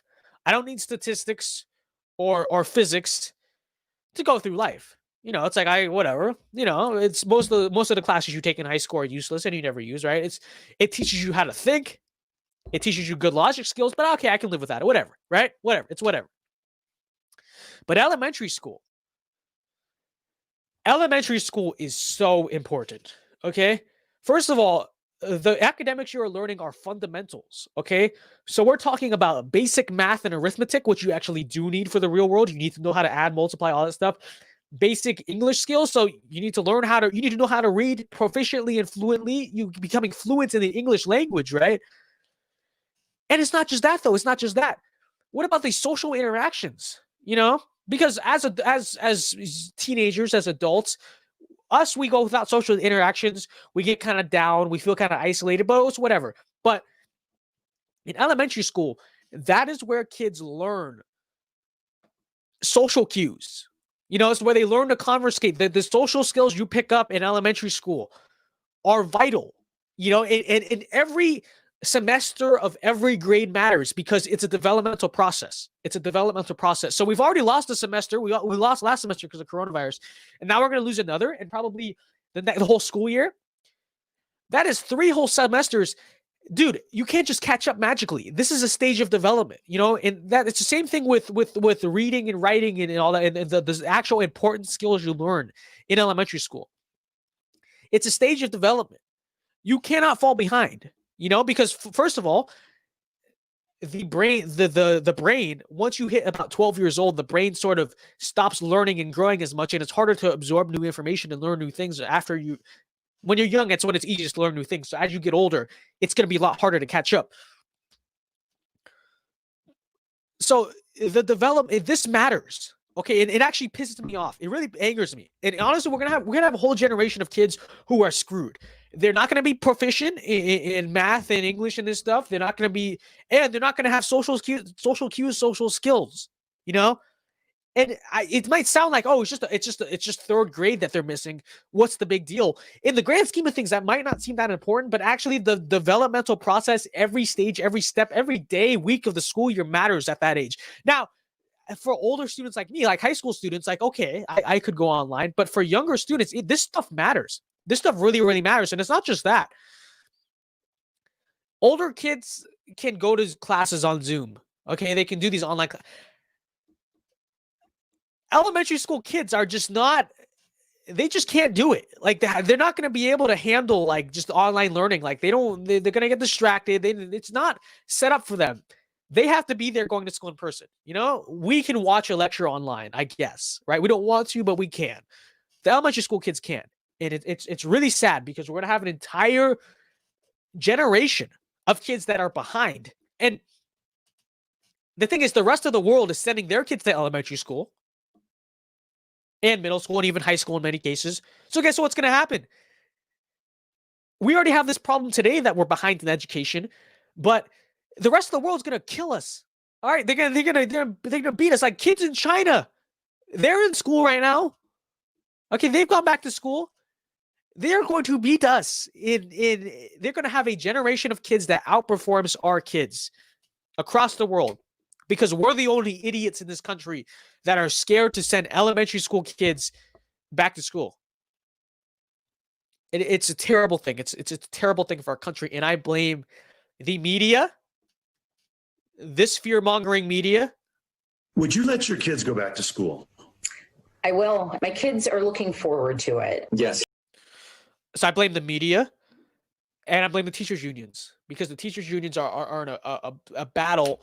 It's not about safety. The reality is it's because they want to do less work. Okay, leftists are always the same. All right, they just want to do as little work as possible. They always just want to do less work. They hate doing work. Okay, they hate going to work. So these lazy teachers' unions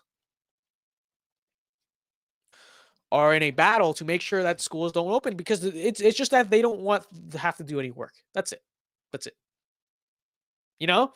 Because if it's so unsafe, listen, if it's so unsafe, I mean, look, teacher, we could do a hybrid schedule with less kids on the campus if you really feel that unsafe. But on top of that, I mean, if you want to do what the grocery stores do and just teach behind plexiglass, you could put a podium. You put it on your desk. You could teach from your desk. Just put plexiglass right there, and then bam, right? In a general teacher situation, you have distance from you're 6 feet away from the first kid sitting there anyway. So what's the big damn deal, right? So it's not about that. There are plenty of ways to safely reopen schools, even for the coronavirus Karens. It's not about that. It's just that these people don't want to do any damn work. And the thing is, they work for the taxpayer. They're not private sector employees that, okay, whatever, you do whatever you want. These people work for the taxpayer. They are scamming you of your tax dollars. You're not going to see your taxes go down. You're not going to see their pay go down. This is a scam. Okay, same thing with the universities. Universities charging full tuition, in many cases raising tuition. You are being scammed. Okay, we are being scammed out of our own damn money here, because these lazy people don't want to do any work. It's not because of coronavirus. It's because they see an excuse to not have to do any freaking work. Anyways, since we're on the topic of the virus, let me hit up my other segment. It's weird. I didn't even do the segments in order this week. I'm just going to like whatever I feel like is like cool to do next. But speaking of the virus and speaking about reopening schools, the political virus continues to hit our country. See, I don't even want to call it the coronavirus anymore, COVID-19 or whatever. It is the political virus. Okay, it's literally become a political talking point, a political bludgeon to attack your political enemies with is coronavirus. I'm going to call it the political virus. Okay, but the political virus has continued to rage in our country. Case in point. So you might have heard this week, and I'm sure you've heard this week from the media, that there is this huge, scary increase of COVID cases in Texas and Florida. And it's because the Republican governors in Texas and Florida have not taken the pandemic seriously and reopened their states way too early. That's what we're told. That's what we're being told, right? What you might not have heard is that the exact same thing is happening in California.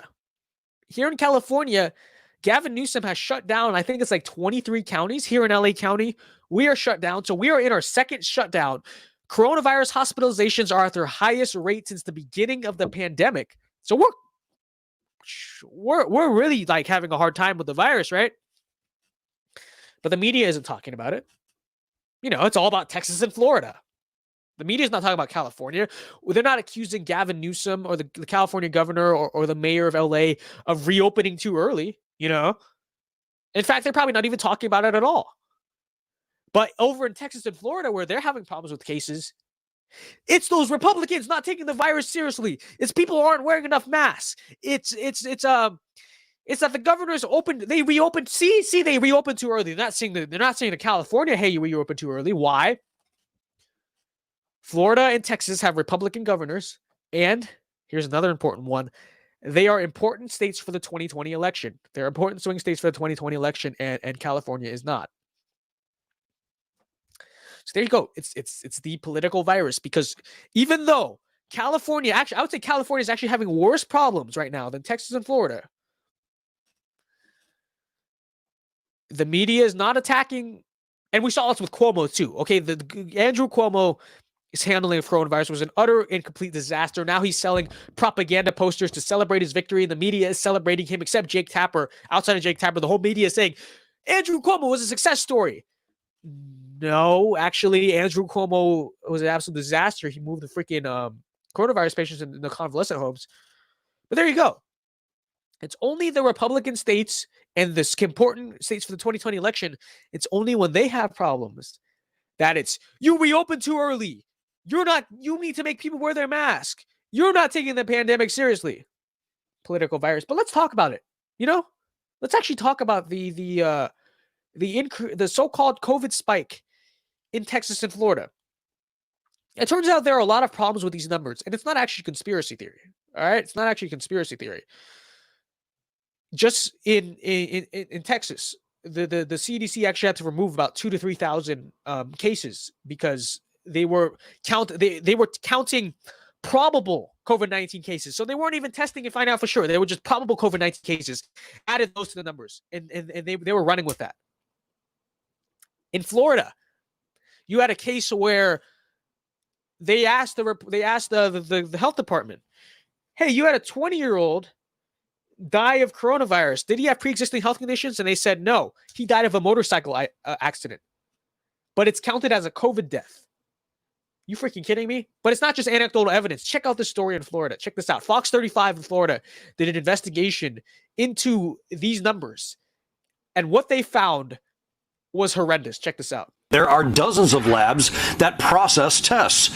On the state's website, we found numerous labs that are only reporting positive test results. The Florida Department of Health releasing its daily coronavirus testing report, showing a statewide positivity rate of 11%. But Fox 35 quickly noticing some shocking positivity rates. Countless labs reporting 100% positivity. That means every single person tested was positive. Like this Centricare, 83 people tested and all positive, and 98% for Orlando Health. We investigated these astronomical numbers, contacting every location mentioned. Orlando Health, the only to respond, confirming errors in the report. Its positivity rate is in fact only 9.4%. Of course, it makes you wonder if these numbers are wrong, are other numbers on the report also wrong? Yeah, so the numbers in Florida are fake. Like they're not real. That's not not the number of COVID cases, okay? And it's not conspiracy theory. We're literally just talking about false numbers. Now, it's easy to say, see, we are a mess. Our government, our bureaucracy sucks at everything. Oh, you silly fools. I can't believe we're giving you our tax dollars. But it's more than that. Because, number one, these are legitimately being used as political arguments against us in the 2020 election. Okay, so it's like, that has to anger you. But more importantly than that, more importantly than partisan politics, businesses are being shut down. People's lives are being destroyed over fake numbers, over numbers that are not even real. They're not even, they're, they have huge errors in them. That's the thing. That's the thing about this. It's not just that, oh, haha, look at that. We don't actually have this number of cases. Oh, we're overinflating death count. Ha ha ha. We suck. No, it's not. Because people's lives are actually being destroyed because of lockdowns, because of these fake, phony numbers that are not real. Okay? So there might be a real coronavirus spike in Florida, but we don't really know. But as far as I'm concerned, even if there is an actual spike, maybe there is, the numbers are fake. And the problem is the politicians actually, here's a problem, right? So these politicians, they all have their own coronavirus task force. The task force, the doctors, the scientists, they look at these numbers and they decide accordingly, and then they tell the politicians, the people in charge, of what to do, whether they need to lock down, whether they need to do this or that, right? But the scientists don't look at all they do is they analyze the numbers, and then they tell their elected official what to do about it. If the scientists are looking at false numbers, then they are going to give a false response that is not the correct response. And that's what we are seeing. These states are locking down again. We are locking down. LA County probably has fake numbers too. Who knows? But we are locking down again. Lockdowns destroy lives. They destroy people's businesses, destroy jobs. We are destroying ourselves. By the way, lockdowns kill people too. I mean, you see mental health problems go up, suicides go up, domestic abuse, substance abuse, all this stuff. So we are destroying lives. So in some cases, we are ending lives over numbers that are not even real. It really has to piss you off, The testing is all over the place. Honestly, I wonder, because I swear that I had COVID, right? Because I went to the Trump rally in Arizona, and at the time, Arizona was like a hot spot. Scottsdale and Phoenix, which is where I was. Hot spot for the virus, right? And I knew this. I knew I was exposing myself to it. So I went there, no masks, just chilling, having fun. When I came back, about 6 days after I came back, I started to develop these chills. And then it got worse. And then that night, I woke up with a fever, chills, really bad body aches. Like my body freaking hurt. So it was really inflammatory. Okay. It's all of these inflammatory, COVID-19 is an inflammatory virus, all these inflammatory symptoms. And then I feel like crap. And then I got up, and then I tried to take a zinc lozenge to, boost my immune system, and I couldn't taste it. So I had loss of taste as well. Okay. And then my dad, who I came back to live with, to quarantine away from my grandma, my dad had similar symptoms to me that weren't as bad, but also he had a viral eye infection. And that's also a primary symptom of COVID-19. It wasn't bacterial because antibiotics wouldn't get rid of it. It was a viral eye infection. We both tested negative. Like, what? I'm sorry, what? And like, maybe I didn't have COVID, genuinely. But like, wait, I had all these symptoms of COVID. I had all the circumstance fully makes sense because I just went to Arizona, all interviewing all these people in these huge gatherings, huge crowds, and I came up negative. It's just so weird to me. We were both confused. Like, what did we have then? What the hell did we have? It checked out all the symptoms of COVID, and it was not the flu. We know it was not the flu because there's no respiratory symptoms. Just so freaking weird, and maybe we genuinely just had some weird virus that we don't know, but it doesn't make sense to me. But it's just like, what? I want to get an antibody test because maybe it was a false negative, right? But it's just like, what? And maybe I had a new strain of the virus. This is what I was thinking, right? Because if I'm going to a new hotspot, maybe I got COVID-20 because we're told the virus, evolves very fast. So maybe I got COVID-20. If that's the case, if the virus evolves and mutates this fast, I don't see how the hell the vaccine is going to work. And I don't think a vaccine is going to work. But I mean, there you go. I don't know.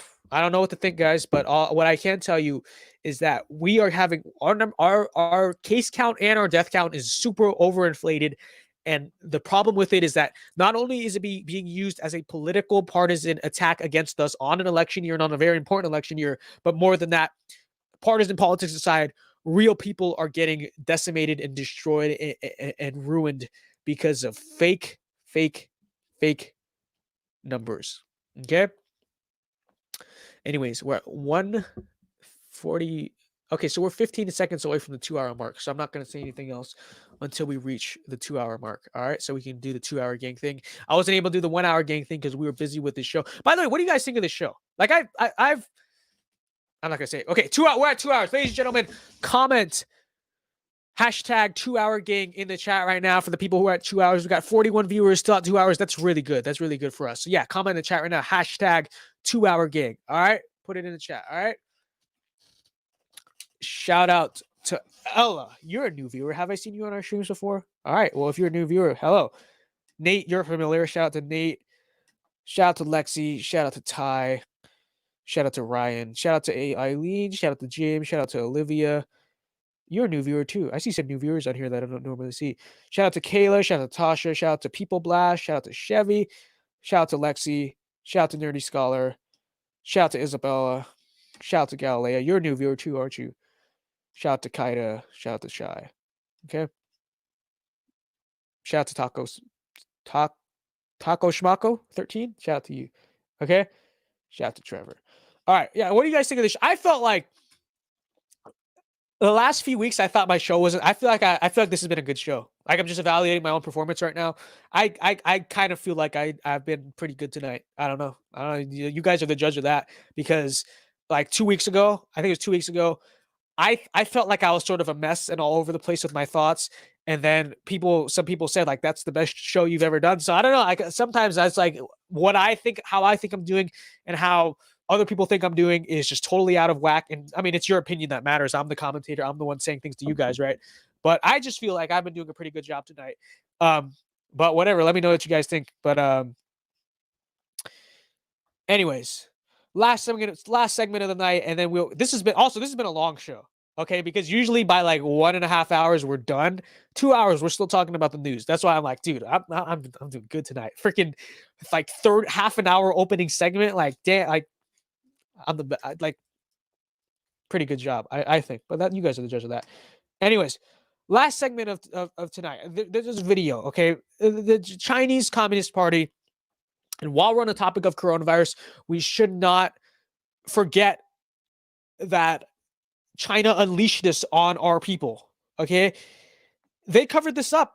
All right. China lied. People died. Famous slogan, but it's true. Okay. The U.S. intelligence has found, and even the World Health Organization, by the way, the World Health Organization, this is so funny. After we threatened to withdraw their funding, and we do withdraw their funding, they finally start telling the truth. The World Health Organization, even now, is admitting that China covered up this virus and didn't tell anyone about it.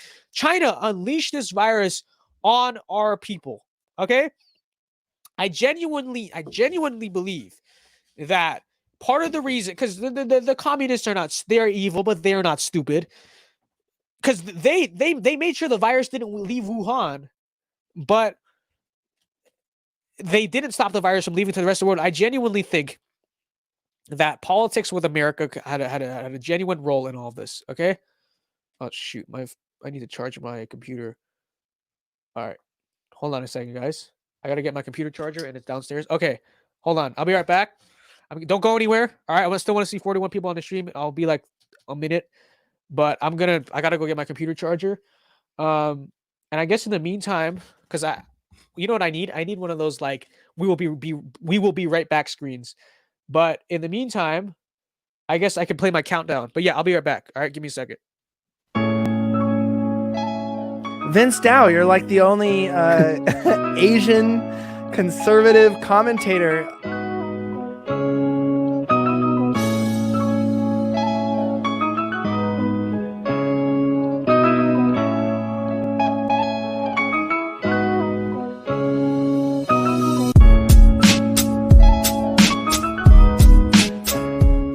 Hi, I'm Vince Dow, and I'm so conservative that I don't want anything to do with the left.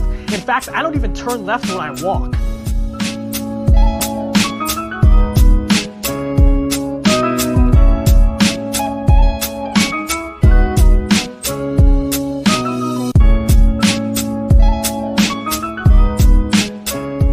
If we're spreading this conservative message, and people like Vince Dow spread the message really well, and the young people get access to this message, we're going to start doing more research and looking into these subjects. Okay, I'm back, guys. Sorry about that. That music is amazing, though. Okay, I don't think you guys would complain. That my countdown music is the best. Okay, never a problem having to listen to it. But let me plug this in real quick. All right, there we go. We're back here.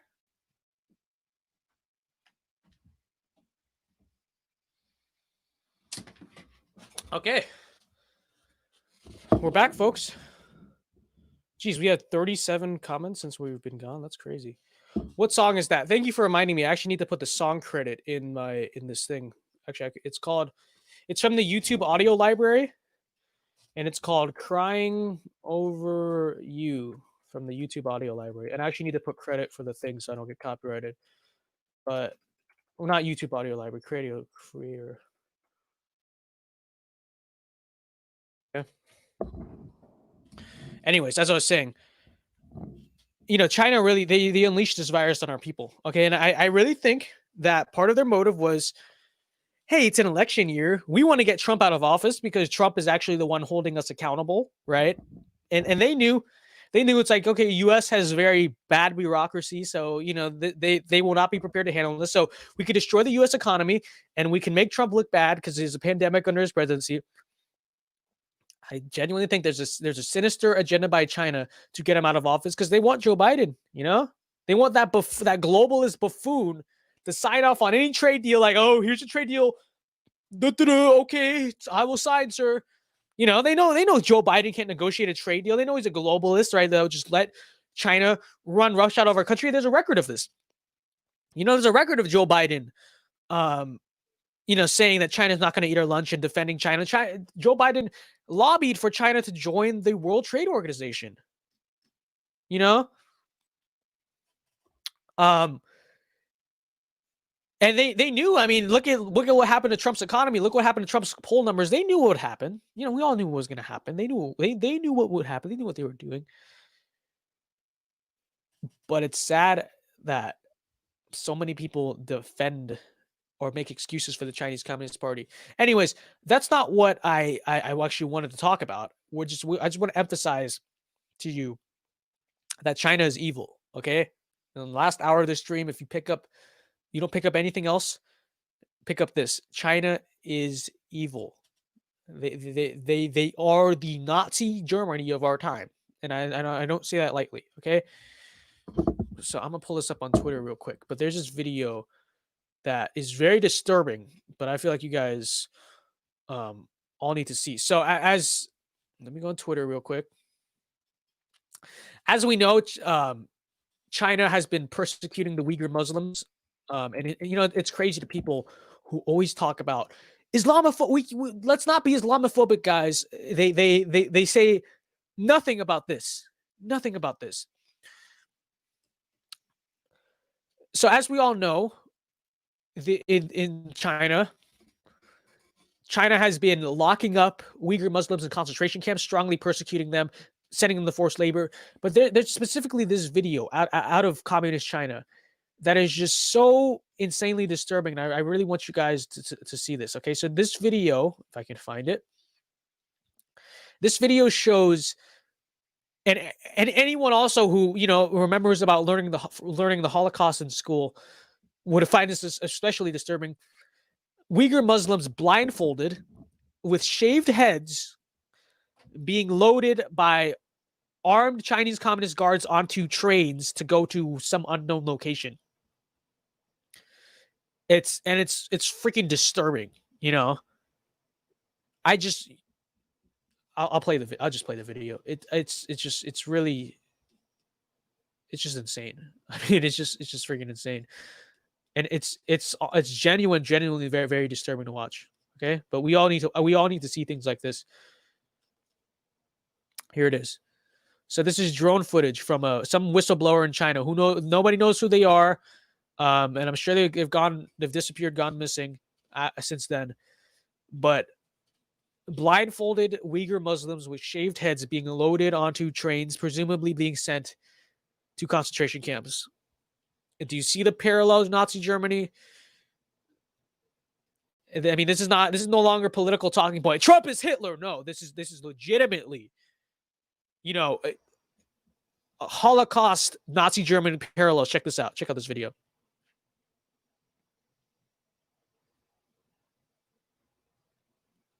I'm gonna actually hold on. Let me pause this.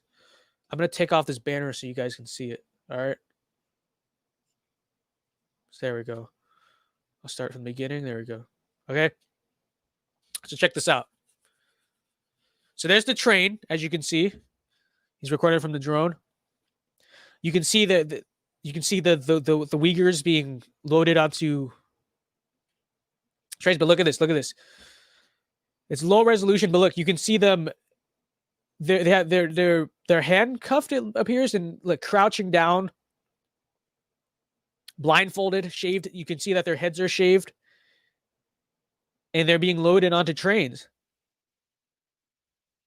for the simple crime of being Muslim, you know, of being an ethnic and religious minority in China, in communist China. Check it out. It's just horrific.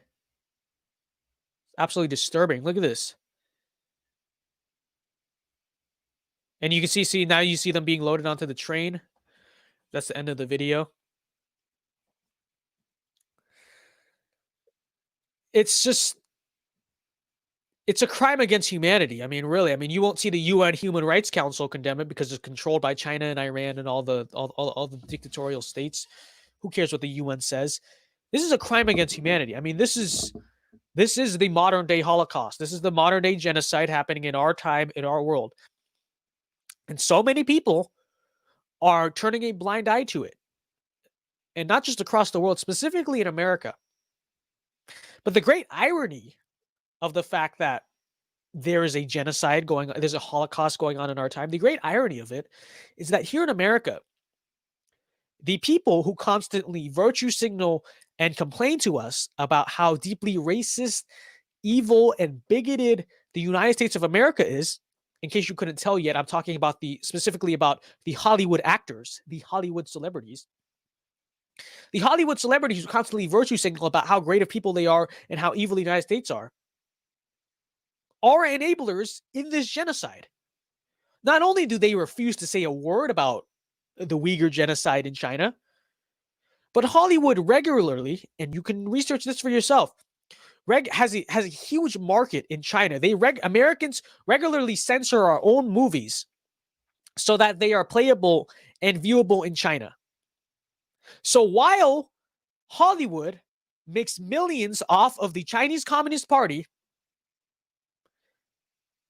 China executes and is committing genocide against a religious and ethnic minority in their country. And instead of talking about that, these Hollywood actors only want to talk to you about how evil and racist you are and how terrible our society is and how woke they are. How very woke of you, Hollywood. How very woke of you to tell us that we need to check our privilege and stop being racist and fix our society, while actively profiting and making money and condoning a country, a government that is literally engaging in a Holocaust against its own religious and ethnic minorities. You know, how dare you? How dare you get up there on the Golden Globes or the Oscars or any of this crap?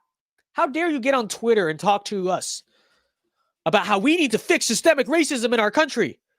We need to stop being prejudiced while being in the pocket of China. Well, see, that's just it. That's just it. They are in the pocket of China. That's why they use Chinese talking points. See, during the Cold War, Stalin used to bring up racism in America a lot as an argument against us, right? He'd say, look, America is racist. Look how evil they are. You know, while enslaving his own people and committing genocide against his own people. Oh, there you go. Same thing in China. Even though China is the Chinese government, Chinese Communist Party is extremely racist and, you know, intolerant of other religions, extremely Islamophobic specifically. They will use as propaganda America, look how racist America is, because it's propaganda. And these people in Hollywood push it themselves. See, China doesn't even need to do what Stalin did. They don't need to, because the communists already run Hollywood. And it's not even Chinese spies that when I say communist, I'm not talking about the Cold War 1950s, thought that Soviet spies were in charge of Hollywood. I'm just saying that just communist American or domestic born communists just run Hollywood, and that's it. And they push the propaganda of the Chinese Communist Party, and China loves it. China loves to see our own celebrities and figures and pop culture figures drag our own country. They love to see it. But don't criticize China, right? Don't criticize China.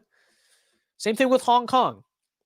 While China does this, freedom is dead in Hong Kong. Free speech is dead in Hong Kong. Okay, and by the way, the treaty that Britain signed with China is now null and void, because China was supposed to agree to respect Hong Kong's autonomy until 2047. They are not. Okay, so I in my opinion, that treaty is now null and void. Long live Britannia. Britain now, Hong Kong now belongs to Britain again. As I would just say, right? But you have LeBron James, right? So free speech is now dead in Hong Kong. Like you cannot protest the government in Hong Kong without being thrown in jail, and people already are being thrown in jail. Of course, you have LeBron James in the NBA saying, "Well, I just think that people who support Hong Kong are not educated." But of course, LeBron James is the ultimate social justice warrior, right? You see him in other things. He won't shut up about his left-wing social justice issues. When Ahmaud Arbery was killed, George Floyd was killed, you saw LeBron James not just saying, like, we need to get justice for these people, this is terrible. No, he went straight into the politics of it, right? He's a political activist, hardcore political activist.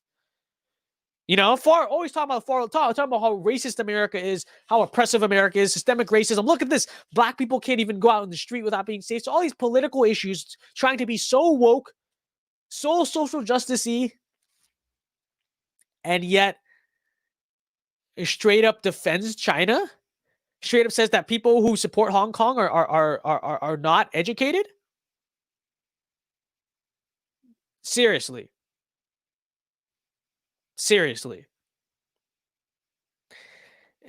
And this is what people wonder, why we conservatives get up there and say that these celebrities who are expressing their opinions, political opinions like this, need to shut up and are so annoying. They constantly virtue signal about what great people they are. Look at me. I support Black Lives Matter. Look how great of a person I am. You see Hollywood celebrities do that all the time. Constantly talk about how woke they are, how they care about fighting oppression and social justice issues, and how I am going to use my platform to stand up for justice. And yet, when one of the greatest injustices in our modern world takes place, Hollywood is silent. The NBA, LeBron James is silent. Let me just say this. Okay, and this also applies to the American corporations, by the way, who have sold out our country and our workers and our people to the commie reds, to the Chinese, right? So I'm also talking to them, but in general, history will remember what we are in right now is the Holocaust of our time, the genocide of our time. History will remember those in a very negative light. History will remember those who turned a blind eye to this, who enabled this, who refused to condemn this, who condoned this, who allowed this to happen. History will remember all of you, okay? In a very negative light. So history will remember those of you who got up there and called the people fighting for democracy in Hong Kong uneducated. History will remember you, and it will not remember you fondly.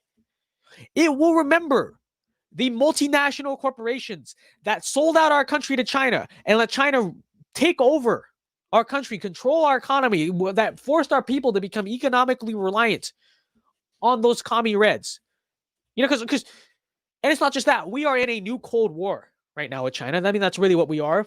I don't think anyone would deny that. We are emerging into a new Cold War with China. And we are watching, whose side are now? Now it's time to pick a side. Are you on the side of the United States of America, or are you on the side of the genocidal Chinese Communist government? And we are seeing what a lot of celebrities, what side they're on, right? Because they talk about how terrible America is, turn a total blind eye to China. Okay, now we can tell what side you're on in this new Cold War. We know what side the corporations are on. Well, to be fair, the corporations are not on any side. The multinational corporations are simply on the side of whatever brings them more profit. But in this case, that means Nike and Apple and all these companies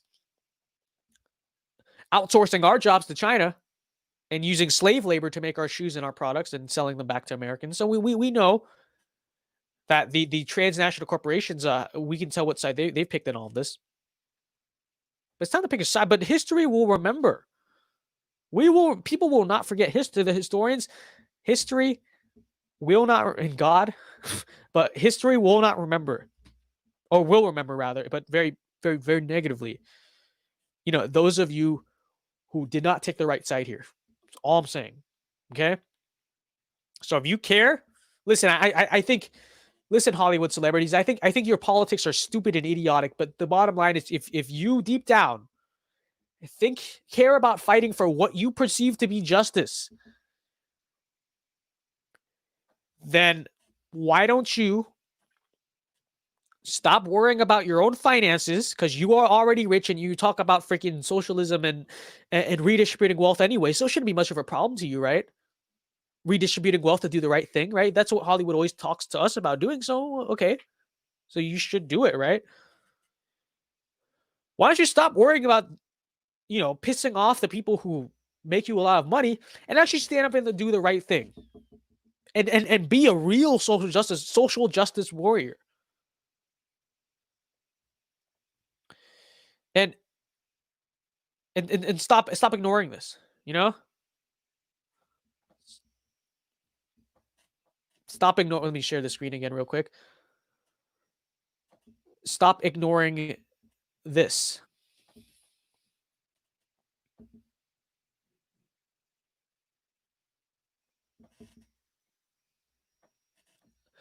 Do you realize the side that you're taking here? When you always, especially, and this is the hypocrisy of it. It's one thing if you just don't want to talk about politics or issues at all. But these celebrities use their platforms, okay? They use their platforms to speak up for these issues, right? They use these platforms. So they're always talking about how, as a celebrity, I want to use my platform to stand up for social justice and all this crap, right?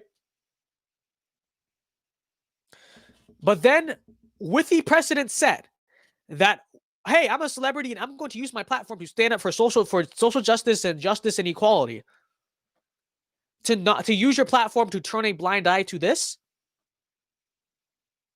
Seriously? Just watch this video again. Okay? Because this really needs to sink into everyone, because there's so many Americans who don't understand the evil we are dealing with, and they need to. So just look at it again. You have, this is the Holocaust. This is exactly what's happening here. You have people blindfolded, their heads are shaved, which they did during the Holocaust. Their heads are shaved, being rounded up and forced onto trains to God knows where.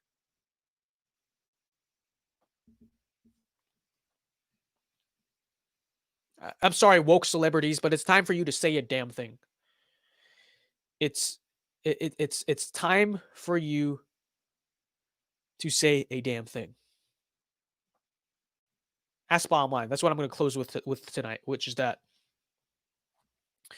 we are in extremely pivotal times in both U.S. and world history, at least for the time being.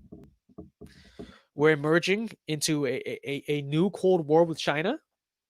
China is committing the genocide and the Holocaust of our time. Here at home, here in our own country, a mob, a far left mob that has the same ideology as the Chinese Communist Party, is seeking to destroy our country from within. So they want to take power in this country, as we talked about, and they want to destroy it. They want to tear down the foundations of our country, whether you talk about federalism, the Constitution, the values expressed in the Declaration of Independence, our entire system of governance, Western justice, all of it, tear it down, destroy our country. And our country is worth defending. You know, this is an amazing country built on amazing ideals that with all of its problems still, you know, administers justice and is actually one of the most fair and just and equitable societies ever known to man. This country is worth defending. It's worth standing up for. It's worth saving. It's up to you. You know, history has its eyes on all of us. Okay, what we do, what we say, what we do, what we stand up for, what we don't stand up for. These are the issues that, you know, can totally change the lives, for better or for worse, depending on how it goes, of an entire generation of people. You know, not just in this country, but in the world, in China. You know, and it matters what we do. It matters what we say. It matters who we stand up for. It matters who we stick up for. It matters what we do, what actions we take, who we stand up for, what we do, how we use our platforms. It matters. And that sounds like leftist talk, but it's true. You know, how you use your platform. Use your platform to speak up for justice. It's obnoxious when you see that by leftist teenagers in your Instagram feed because of the premise and the context of what they're trying to get you to stand up for. But isolated, that statement is true. We are in pivotal times. We are in extremely important times. It matters how you use your platform. It matters who and what you stand up for, okay? So what I'm going to end with tonight. Anyways, we got about a half hour left. Let me think. What should we do tonight? So we could do Q&A, but we kind of do that every week. There was something I was going to do, and I forgot. What was it? Oh, that's what it was. Okay, ladies and gentlemen. Okay, so I have a story for you guys, all right? I have a freaking story for you guys. And this is hilarious. Okay, so many of you guys know about Vince-Dow Islands. Let me open up Instagram so you guys can understand like what the hell I'm talking about here, okay? So many of you guys know about Vince-Dow Island. Now, Vince-Dow Island was claimed. Actually, let me check real quick. How many views does this have? 10,000 views? All right, that's not bad. So Vince-Dow Island, let me go to my personal account real quick.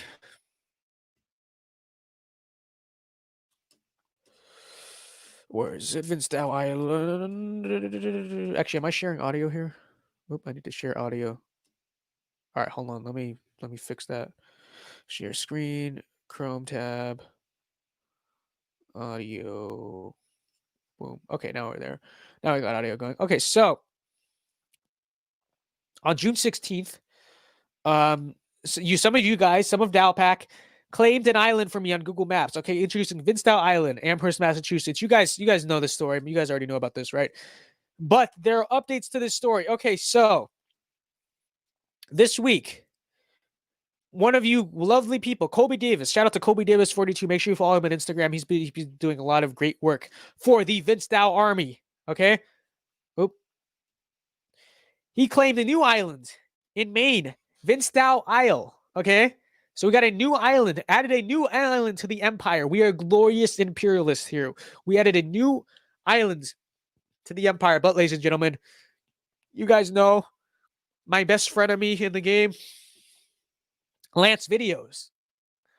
Lance Videos decided he wanted to get the island game for himself. He was jealous of us. He was jealous of what we had. Lance Videos wanted to get into the island game. Check this out. So he tweeted out, "My friend's fans claimed him an island on Google Earth. Go to Google Earth and claim me with an island. We will go to war with at the Vince-Dow." Okay, and here's his announcement video of him starting a war with us. Okay? Guys, listen. My friend Vince, his fans literally claimed him an island on Google Earth, okay?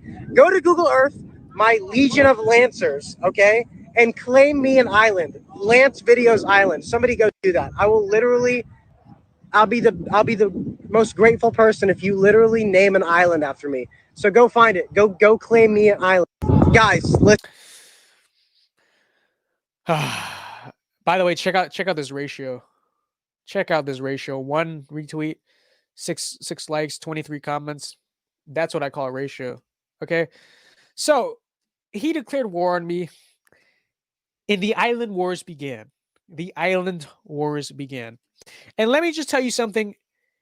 Let's just say they didn't go well for Lance videos. All thanks to you guys. All thanks to you guys. You guys are amazing soldiers, okay? My Dow legions. You guys are amazing, okay? So from the beginning, there was a chain of new islands, okay? Of new vid style islands. So let me clear the thing off right here so we can see it. There's just a new chain of islands. So we had one of you guys claim me Vince-Dow Atoll, and this was in Utah. All right, so we got Vince-Dow Atoll, as you can see, in Utah. So this is a good move for the Empire as well, because it gives us access to Utah's wide stretch of salt reserves. So we got a lot of natural resources. Salt is very, very profitable for an empire. Okay, so we got access to Utah. So we got that. We have international Vince-Dow Island in Dubai. Okay, so we have access to the Mediterranean Sea, international Vince-Dow Islands. We have the Isle of Dow in between Ireland and England. The Isle of Dow, ladies and gentlemen. We have a national park in the middle of Sweden, Vince-Dow capital, Empire of Dow. And as you can see, this meme really sums it up. Vince-Dow, Lance videos, you get the point. But the thing is that Lance videos never got a single island. His Lancers, his Legion of Lancers, never claimed them a single island. As summed up by this, at Lance videos, you haven't claimed a single island yet, and my followers have already conquered New Zealand. It's over. Surrender. Because that's the thing. Once we took islands, ladies and gentlemen, Dow Pack, the Vince-Dow Empire. By the way, Vince-Dow Empire merch coming soon. Okay, that's going to be our next round of the Vince-Dow Empire collection, because we had the Vince-Dow Island collection, but now it's no longer Vince-Dow Islands. It's Vince-Dow Empire. Okay. We started taking over countries. As you can see, we took over the Taoist Republic. We now claim New Zealand for ourselves, so we now have the Taoist Republic of New Zealand. One of the Dow Pack has conquered both Vietnam and the Democratic Republic of the Congo in our name. Das Volt. I love this. Das Volt. Okay, so we now have the Democratic Republic of the Congo, as you can see, and we have the Taoist Republic of Vietnam. So it is no longer Vietnam; it is Vietnam. Okay, so there you go. We have conquered Venezuela. So we liberated Venezuela, ladies and gentlemen. Venezuela is now Vincezuela. It is property of the Vince-Dow Empire. So we took out Maduro. We have liberated Venezuela. And in terms of see, this is great for our empire too, because now we have access to like one of the most oil-rich nations in the world. So we now have access to oil. Okay, so our empire will never run out of oil. We are good. All right, so this is great for the resources and great for the people of Venezuela. So we have liberated Venezuela. It is now under imperial control of Dow. We have a pretty good island. So Sao Tome and Principe, if you didn't know, that's an island nation off the coast of Africa, is now Sao Dow and Principe. So there you go. We took Sao Tome and Principe. Okay, so we now have an island off the coast of Africa. Liberia is now the Liberal Crushing Republic of Vince-Dow. So we have territory in Africa. Denmark, we captured Denmark, so Denmark is now Downmark. Great times. As this comment says, not even the Argentines could take the Falkland Islands from the British. Only the Dow Army could have the strength for this. We have taken over the Falkland Islands, and the Falklands are now the Dowlands. Okay, Margaret Thatcher's ghost is not happy. She's like, she's shaking her fist, but there's nothing she can do. Okay, the Argentines could not take the Falklands, but the Vince-Dow Empire could. We have taken the Falklands from Britain. They were not able to resist, ladies and gentlemen, presenting the Dowland Islands. Okay, we're in the process of liberating North Korea and turning it into a democratic state, as you can see. And Madagascar is now the Isles of Vince. So we now have controls of Madagascar. keep in mind, Lance videos never his fans never claimed him a single island. Okay, so that just proves empirically that Dao Pack is the superior fan base. Okay, we are also a nuclear power because we've claimed nuclear launch sites. Okay, so we now have the Dao nuclear launch site, as you can see. We now have the bombs. We are a nuclear power. Okay, so there you go, ladies and gentlemen. There you go. Claim Hong Kong for we're working on China next. Okay. Well, first we gotta this is a personal, maybe it's a personal thing for me, and maybe this is rather corrupt, but I want to reconquer the old Roman Empire, and I want to specifically capture Istanbul and rename it to Constantinople. Okay. We must bring the Constantinople part back to Istanbul. The renaming of Constantinople to Istanbul was the worst renaming in world history. Okay. You had the coolest name ever given to a city, Constantinople, and now it's Istanbul. Okay. So we're going to fix that. We're going to bring back the Constantinople part, but it will be Constantinople. So that is our next mission. We are trying to take over Istanbul and rename it Constantinople and reunite the old Roman Empire. Okay. But then after that, we're going for China. Okay. So, but that is not it. This is only what I've posted on my personal page. So let me see if I can go to my archives. Can I go into my archives on here? I cannot go into my archives, but we could go into what's on my story. So let's see. Let me go back. God damn it, we don't have it. Okay. How should I do this? I could go to my DMs. Yeah, I could do that. Let me see. Colby, where's Colby Davis? The homie Colby Davis.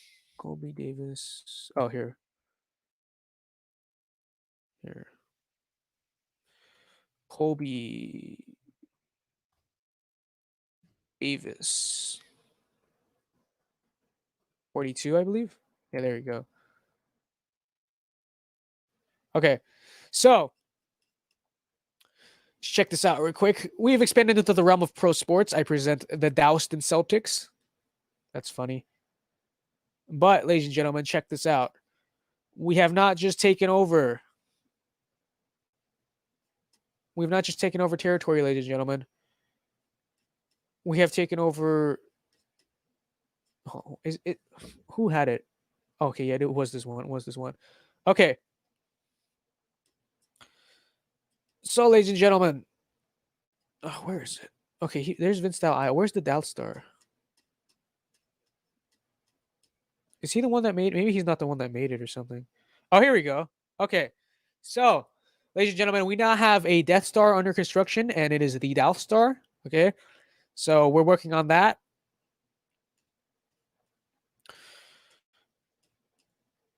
We're claiming new stuff. So check this out. We have, ladies and gentlemen, you would not want to face the wrath of our army because we have control. We have expanded into space. Okay, so we've taken control of many things, but we're now expanding into space. Lance Video's infantry division is no match for this. Okay, ladies and gentlemen, we have these. I present to you the Dows. Okay, like AT-ATs, right? So these are the Dows, and they. I mean, Lance Video's infantry is no match for this. I mean, we take out any ground targets we want with the Dows. We have claimed the planet of Hoth and renamed it Douth. So we are expanding beyond this planet. Also, I present to you, ladies and gentlemen, we not only have a Death Star, we have Lance Killer Base. Okay, Lance Killer Base. So check it out. We got that too. And there's one portrayal of me as Emperor. There are many portrayals. Now, I prefer the Daugustus portrayal. You know, it's like a Roman aesthetic. But here's another possible portrayal of me as Emperor. I'm perfectly okay with this. There's Colby. He's Darth Colby, and there's me on the throne. It's absolutely amazing. Apparently, cloning is also already underway to ensure that I have permanent success here. Okay. Also, Colby has warned me that he believes Lance Videos it may be trying to, basically jump me. All right, so we got to worry about that as well. Anyways, I want to show you this real quick. I think it's Noah Som. I think that's his username. Okay, whatever. I'm just gonna look through this. Can I look through this? I can look through this. Aha. Okay. All right. I don't endorse anything that's being said in my DMs, so hopefully it's not like whatever. But where is this? Oh, I know. Okay, that's not it. This is not it. Where is it?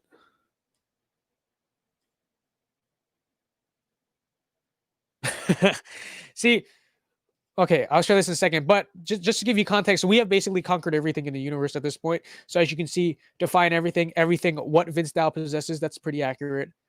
But what is this right here? So we've taken over Portugal, and this is our launching point for the invasion of Europe. When we invade Europe, we will take over so that we can reclaim the old Roman Empire and conquer Constantinople. We got an island in Oregon. What's this right here? Let me see here.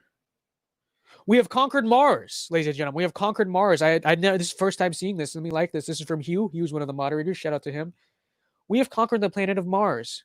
Okay, so as you can see, now it is now Dow Martianlandia. So Dow Martianlandia is the fourth planet from the sun and the second smallest planet in the solar system, being only smaller than Mercury. In English, Dow Martianlandia is often referred to as the red planet. It was previously referred to as Mars. However, in the year 2020, it was invaded by the great Vince Dow Empire. There you go.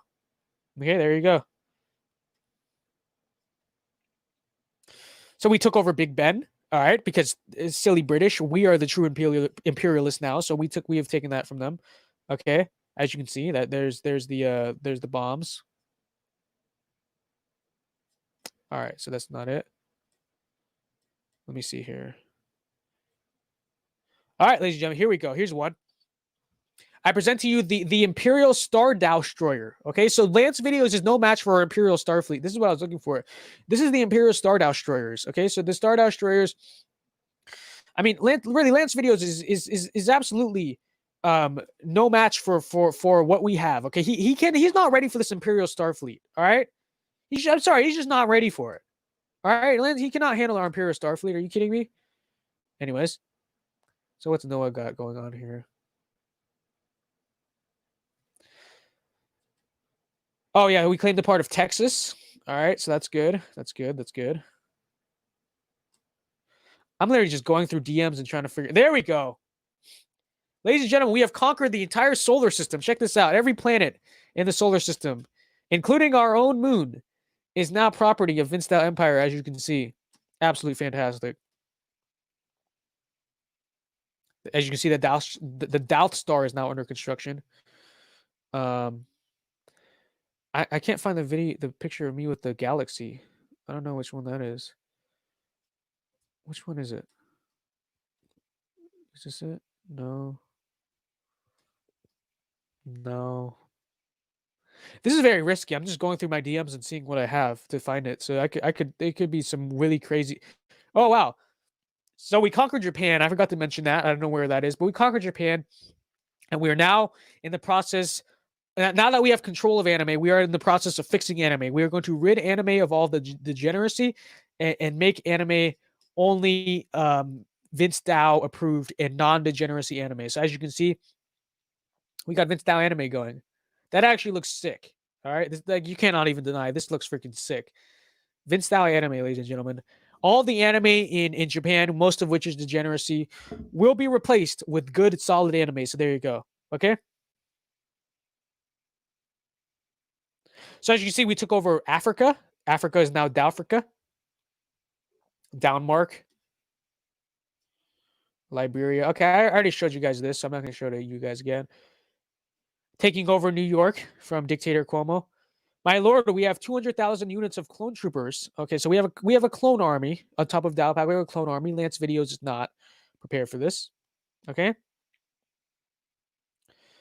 So now, oh, here we go, ladies and gentlemen. So we are on track to truly rename Constantinople. We have reunited the Dallas Roman Empire. Okay, so now the road to Byzantium lays open, as you can see. Okay, the road to Byzantium is open. Now we have reclaimed the old Western Roman Empire, and now it's on to just simply conquer the Eastern Roman Empire, and it's going to be absolutely amazing. Okay.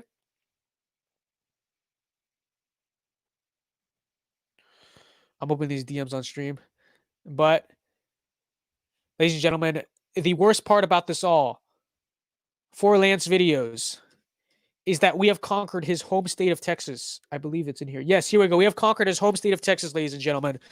It's game over for Lance Videos. I mean, we have claimed his home state. Okay, so Texas is now the Dow Republic of Texas. The eyes of Vince Dow are upon you. The yellow Dow of Texas is the only Dow I love. Dow bless Texas with his own hands. What are some other Texas sayings? Everything is dour in Texas. All right, so there you go. We've conquered the Dow Republic. Texas is now the Dow Republic of Texas. Okay. And so it's really over for Vince Dow, but also, I mean, for Lance Videos rather, but also check this out. The prime space fighter of our empire. We have the Dow fighters, ladies and gentlemen. It's funny how people are leaving this stream. I like how people are leaving this stream because it's so stupid. I don't even care. We're almost done anyway. But check this out, ladies and gentlemen. We have the Dow fighters. Look at that. We have a 501st Legion. All right. Let me go real quick. And this is the one last thing I wanted to show. Since we have conquered Texas, ladies and gentlemen, as you can see in my... Oh, that's not what I meant to click on. As you can see, ladies and gentlemen, as you can see, well, whatever, I'll just put my mouse. As you can see, we now have the Vince Dow flag of Texas. So that's absolutely incredible. Anyways, one last update I wanted to give. I'm going to go to Lance Videos Twitter. Is that Lance Videos has surrendered in the island wars of Dow. Okay? He could not handle us. He couldn't get a single island going. And we had already conquered the entirety of the earth. We had conquered several countries. We had the Western Roman Empire. We had conquered every planet in the solar system. We conquered the galaxy. We even had Tatooine. Okay, we conquered Tatooine from Star Wars, renamed it Tatooine. So our empire has control over the outer rim territories as well. Okay, so we had that. We had an Imperial Star Fleet, a Death Star, Star Killer base. We had all of it. We had the Dow fighters. You cannot handle the Dow fighters. And Lance Videos was yet to have his fans even claim a single island. Okay, so ladies and gentlemen, as you can see, and as is no surprise because Dow Pack swarmed, okay, to claim us new land claims. Ladies and gentlemen, Lance Videos has surrendered in the Island Wars. As you can see, give me a second. Where is it? I might just have to join the Dowpire. Vince Dow, will you accept me to be your Secretary of Meme Defense? The answer is no. Okay, you are a traitor. But Lance Videos has surrendered in the Island Wars, ladies and gentlemen. We have won. We are the champions. Q.O. Fortuna. We are the champions, ladies and gentlemen. We have won the Island Wars against the pitiful and sad, pitiful Lance Videos. And that's just the last update I wanted to give on these wars. Anyways, please conquer Arizona. We're working on it. Don't worry. We're working on it. You know, Arizona is my favorite state. We had to save it for last. Okay? Lance literally had to ask for an island, and Vince was just given one. Vince was not just given one. Vince was given islands, countries, old ancient empires, planets, the Earth, an entire Imperial Star Fleet, a Death Star, a Star Killer base. But yeah, planets in the Outer Rim territories, yeah, it's pretty clear. Okay, I'm not afraid to say it. Vince Dow, we clearly have we are the better community. Okay, Dow Pack is the better fan base. You can see it. Lance asked for an island and couldn't even get one. Okay, I didn't ask for anything, and we had a galactic empire stronger than Emperor Palpatine's. Okay? So we are the champions. We are the champions, my friend. Tristan says, who else thinks Vince style facial hair is really cute? Just saying. No, I don't like it. The reason why I have it is because my shaver is broken. So I can't shave. I need to get a new one. So my shaver is broken. I don't see, the thing is Asians don't grow facial hair correctly. Like it just like I actually like I see like white guys and stuff with beards in it. Like it looks good on them. Like, okay, let's take an example like Will Witt. Okay, Will Witt looks good with his beard.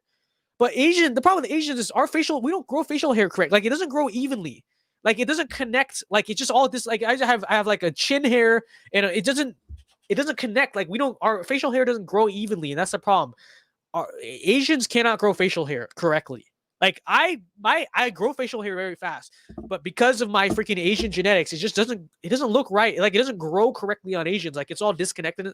Asians and facial hairs don't mix. Okay, that's why we're all clean shaven. But for the time being, I'm just stuck with this because it's just how it is. But Asians, I'm just telling you, dude, Asians, our facial hair doesn't grow evenly. Okay, that's a problem. That's why Asians can't have facial hair. Goatee, dude. What am? No, goatees are not stylish. Viva the Dowpire, absolutely. Sounds like Lance is a beta. He is, bro. We make alpha moves only. All right. This applying for a job. Well, I took over the entire galaxy when I was. It's true. It's true. Am I lying? We literally take over the entire galaxy with our Imperial Starfleet. Okay. So there you go. All right. So we got 10 minutes left. I guess we'll do a Q&A real quick. Don't spam. Okay, because we only have 10 minutes left in the stream, so don't spam. Just a few of you guys. All right. I don't know how we're gonna do this, but a few of you guys ask some questions. All right, let's do that. So drop some questions, things you want me to talk about. Don't have everyone come up at once, if that makes sense. I don't know why I'm saying this. How am I gonna control like who knows what to post? Like how are we gonna coordinate who wants to? Actually, we can coordinate. Maybe we can do that. Let's do this. If you are new to my streams, you'll get first priority. So if you're new to my streams, so if you've only been to a few of these and you're not like one of my everyday viewers that's here every week, you can ask the questions. Okay, we'll do Q&As for you. Okay, so Nick, thank you for that. I forgot to put a segment on Nick Cannon this week's show. Okay, that's gonna be our closing then, because you're right. Okay, I completely forgot to actually include that in this week's show. Yeah, Nick Cannon is a vile racist and anti-Semite, right? And he tried to apologize. And I'm no fan of cancel culture. I think that whole apology thing is stupid, but it's like he didn't accidentally say something on accident, that he didn't really understand what he was saying. No, even Nick Cannon knew. Okay, Nick Cannon knew what he was doing when he called white people savages, and he basically blamed the Jews for the problems of black people. He knew. Okay, and he's a vile racist and anti-Semite. But he's on the two things. He's on the left and he's black. And for that alone, because can you imagine if a white person, a white right-winger, said about Jews what Nick Cannon said? We don't really have to imagine, because white supremacists say it all the time, and they are evilly, vilely condemned as white supremacists. I mean, there's no worse thing you could be in this country than a white supremacist. And I don't have a problem with that, but there's no worse thing you can be in this country than a white supremacist. It is so condemned. It is so ostracized. It is so hated on. And yet, as Isabella says, people were defending Nick Cannon all over Twitter. You were so many people defending Nick Cannon,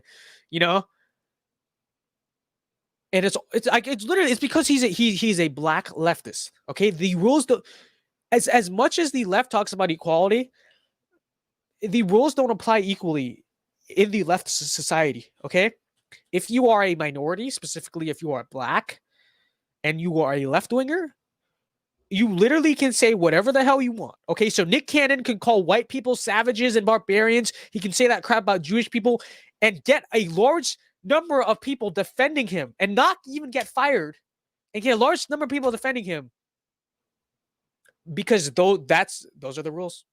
Those are the rules. He's a vile hate-filled bigot. Okay, he's a vile hate-filled bigot. He's no better than David Duke. Okay, he is a racist. Nick Cannon is he's a black supremacist, openly. That's what he said is black supremacy openly, But black supremacy is not condemned as much as white supremacy. Why? It is equally as evil. By the way, black supremacists and white supremacists actually agree on many things. You don't notice this, right? But black supremacists and white supremacists actually share many things. One such belief is that the Jews are in their way. Okay, so black supremacy and white supremacy both unite on hating Jews, anti-Semitism. You can look, it's very prevalent in both ideologies. But they also believe in the concept of ethno-states, that the races shouldn't be allowed to live together, which is inherently anti-American and evil. But they are unifying principles of white supremacists and black supremacists. that the races, America is not meant for, it's not, the country's not big enough for all of us different races of different people. They unite on the fact that race inherently defines who it's an evil idea, by the way, that race inherently defines who you are, and that people of different races are not meant to coexist and live together. And it's an evil idea. It's anti-American. It's anyone who loves this country and understands that this country was founded on the concept that all men are created equal should detest it. But there you go. Why is it not condemned equally? Martin, who, and that's not my opinion only. You know that MLK has said that black supremacy is just as evil as white supremacy, and it is, but it's not seen that way. If you're a member of the new Black Panther Party, which is an openly anti-Semitic organization, if you're a member of the NFIAC, right, you're kind of seen as an extremist. You're kind of crazy, but you're not seen as in the same light as a white supremacist, as a KKK member. And the question is why? Why not?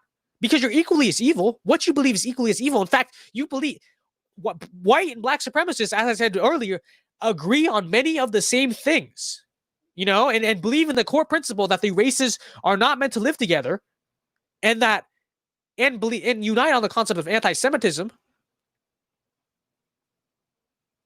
And it's just like, I think the reason, and this is the same reason why communism is not condemned as much as fascism, is because that's the direction the left is headed. The left wants to take us. The left wants to take us to a racially segregated, a racially unequal society, simply unequal, where white people are at the very bottom of the totem pole and minorities are at the top. And that's just as evil. What we've had in this country for hundreds of years, which was where white people were society above the other races. What we as conservatives want is for the message in the Declaration of Independence, all men are created equal. We always talk about how much we love the founding fathers and the founding of America for a reason. We want a country where all men really are created equal, but that's not what the left wants. Okay, that's not what these people want. That's why they have such a hard time condemning black supremacy, because condemning communism, because they want a society where we had what we had in this country for years, which is white people on top, minorities on the bottom. The only difference is it's flipped. Now white people on the bottom, minorities on top. That's just as evil. That's just as evil. We are all individuals. We're not defined by our race. All men are created equal. Okay. There you go. That's as Jose says, there's only one race, the human race. Any ideology that tells people that, especially in America, where we don't have a legacy of of being an ethno state, right? You'll hear Groypers are going to come after me for this, saying, yes, America is an it was meant to be an ethno state. No, America was never meant to be an ethno state. It was ethnically diverse from the start. Okay, it was literally founded by different people of different regions, right? And yes, they were mostly you had the black slaves, right? And the freed black men, but for the most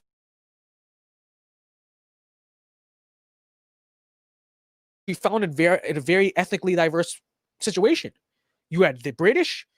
It wasn't just all British people though. You had French, Dutch, Germanic people, because Germany wasn't a thing, but we had Germanic people. The Irish. Did I say the Irish already? But you had all these different European ethnicities, all came together to found America. And there was religious diversity. You had Catholics, Protestants. That is not the same thing as an ethno state, because you had different ethnicities all living together. Because the difference between race and ethnicity, race, the races are white, black, Asian, and if you want to say Latino, it depends. Some people define Latino as being white, but we'll add Latino in for the purpose. But ethnicity is very different, right? Ethnicity is Japanese, Chinese, French, stuff like that. America was never an ethno state, okay? And any ideology that tries to make America into an ethno state, whether it's a black ethno state or a white ethno state or whatever ethno state, is inherently evil and anti-American. That is the bottom line here. Okay. Anyways, you guys are already commenting 3 Hour Gang, but we are 1 minute away from 3 Hour Gang still. But there you go. Okay. Anyways, that's something I will say before we hit the 3 Hour Gang. Ethno-nationalism is evil and anti-American. Okay. And that doesn't matter. It's blind. Like, it doesn't matter. whether it's white ethno-nationalism, black ethno-nationalism, Asian ethno-nationalism, Hispanic ethno-nationalism. It doesn't matter what kind it is. It is evil and anti-American, all of them equally evil. White supremacy and black supremacy equally evil. White supremacy, Asian supremacy, Hispanic supremacy, all equally evil. They're all equally bad and terrible.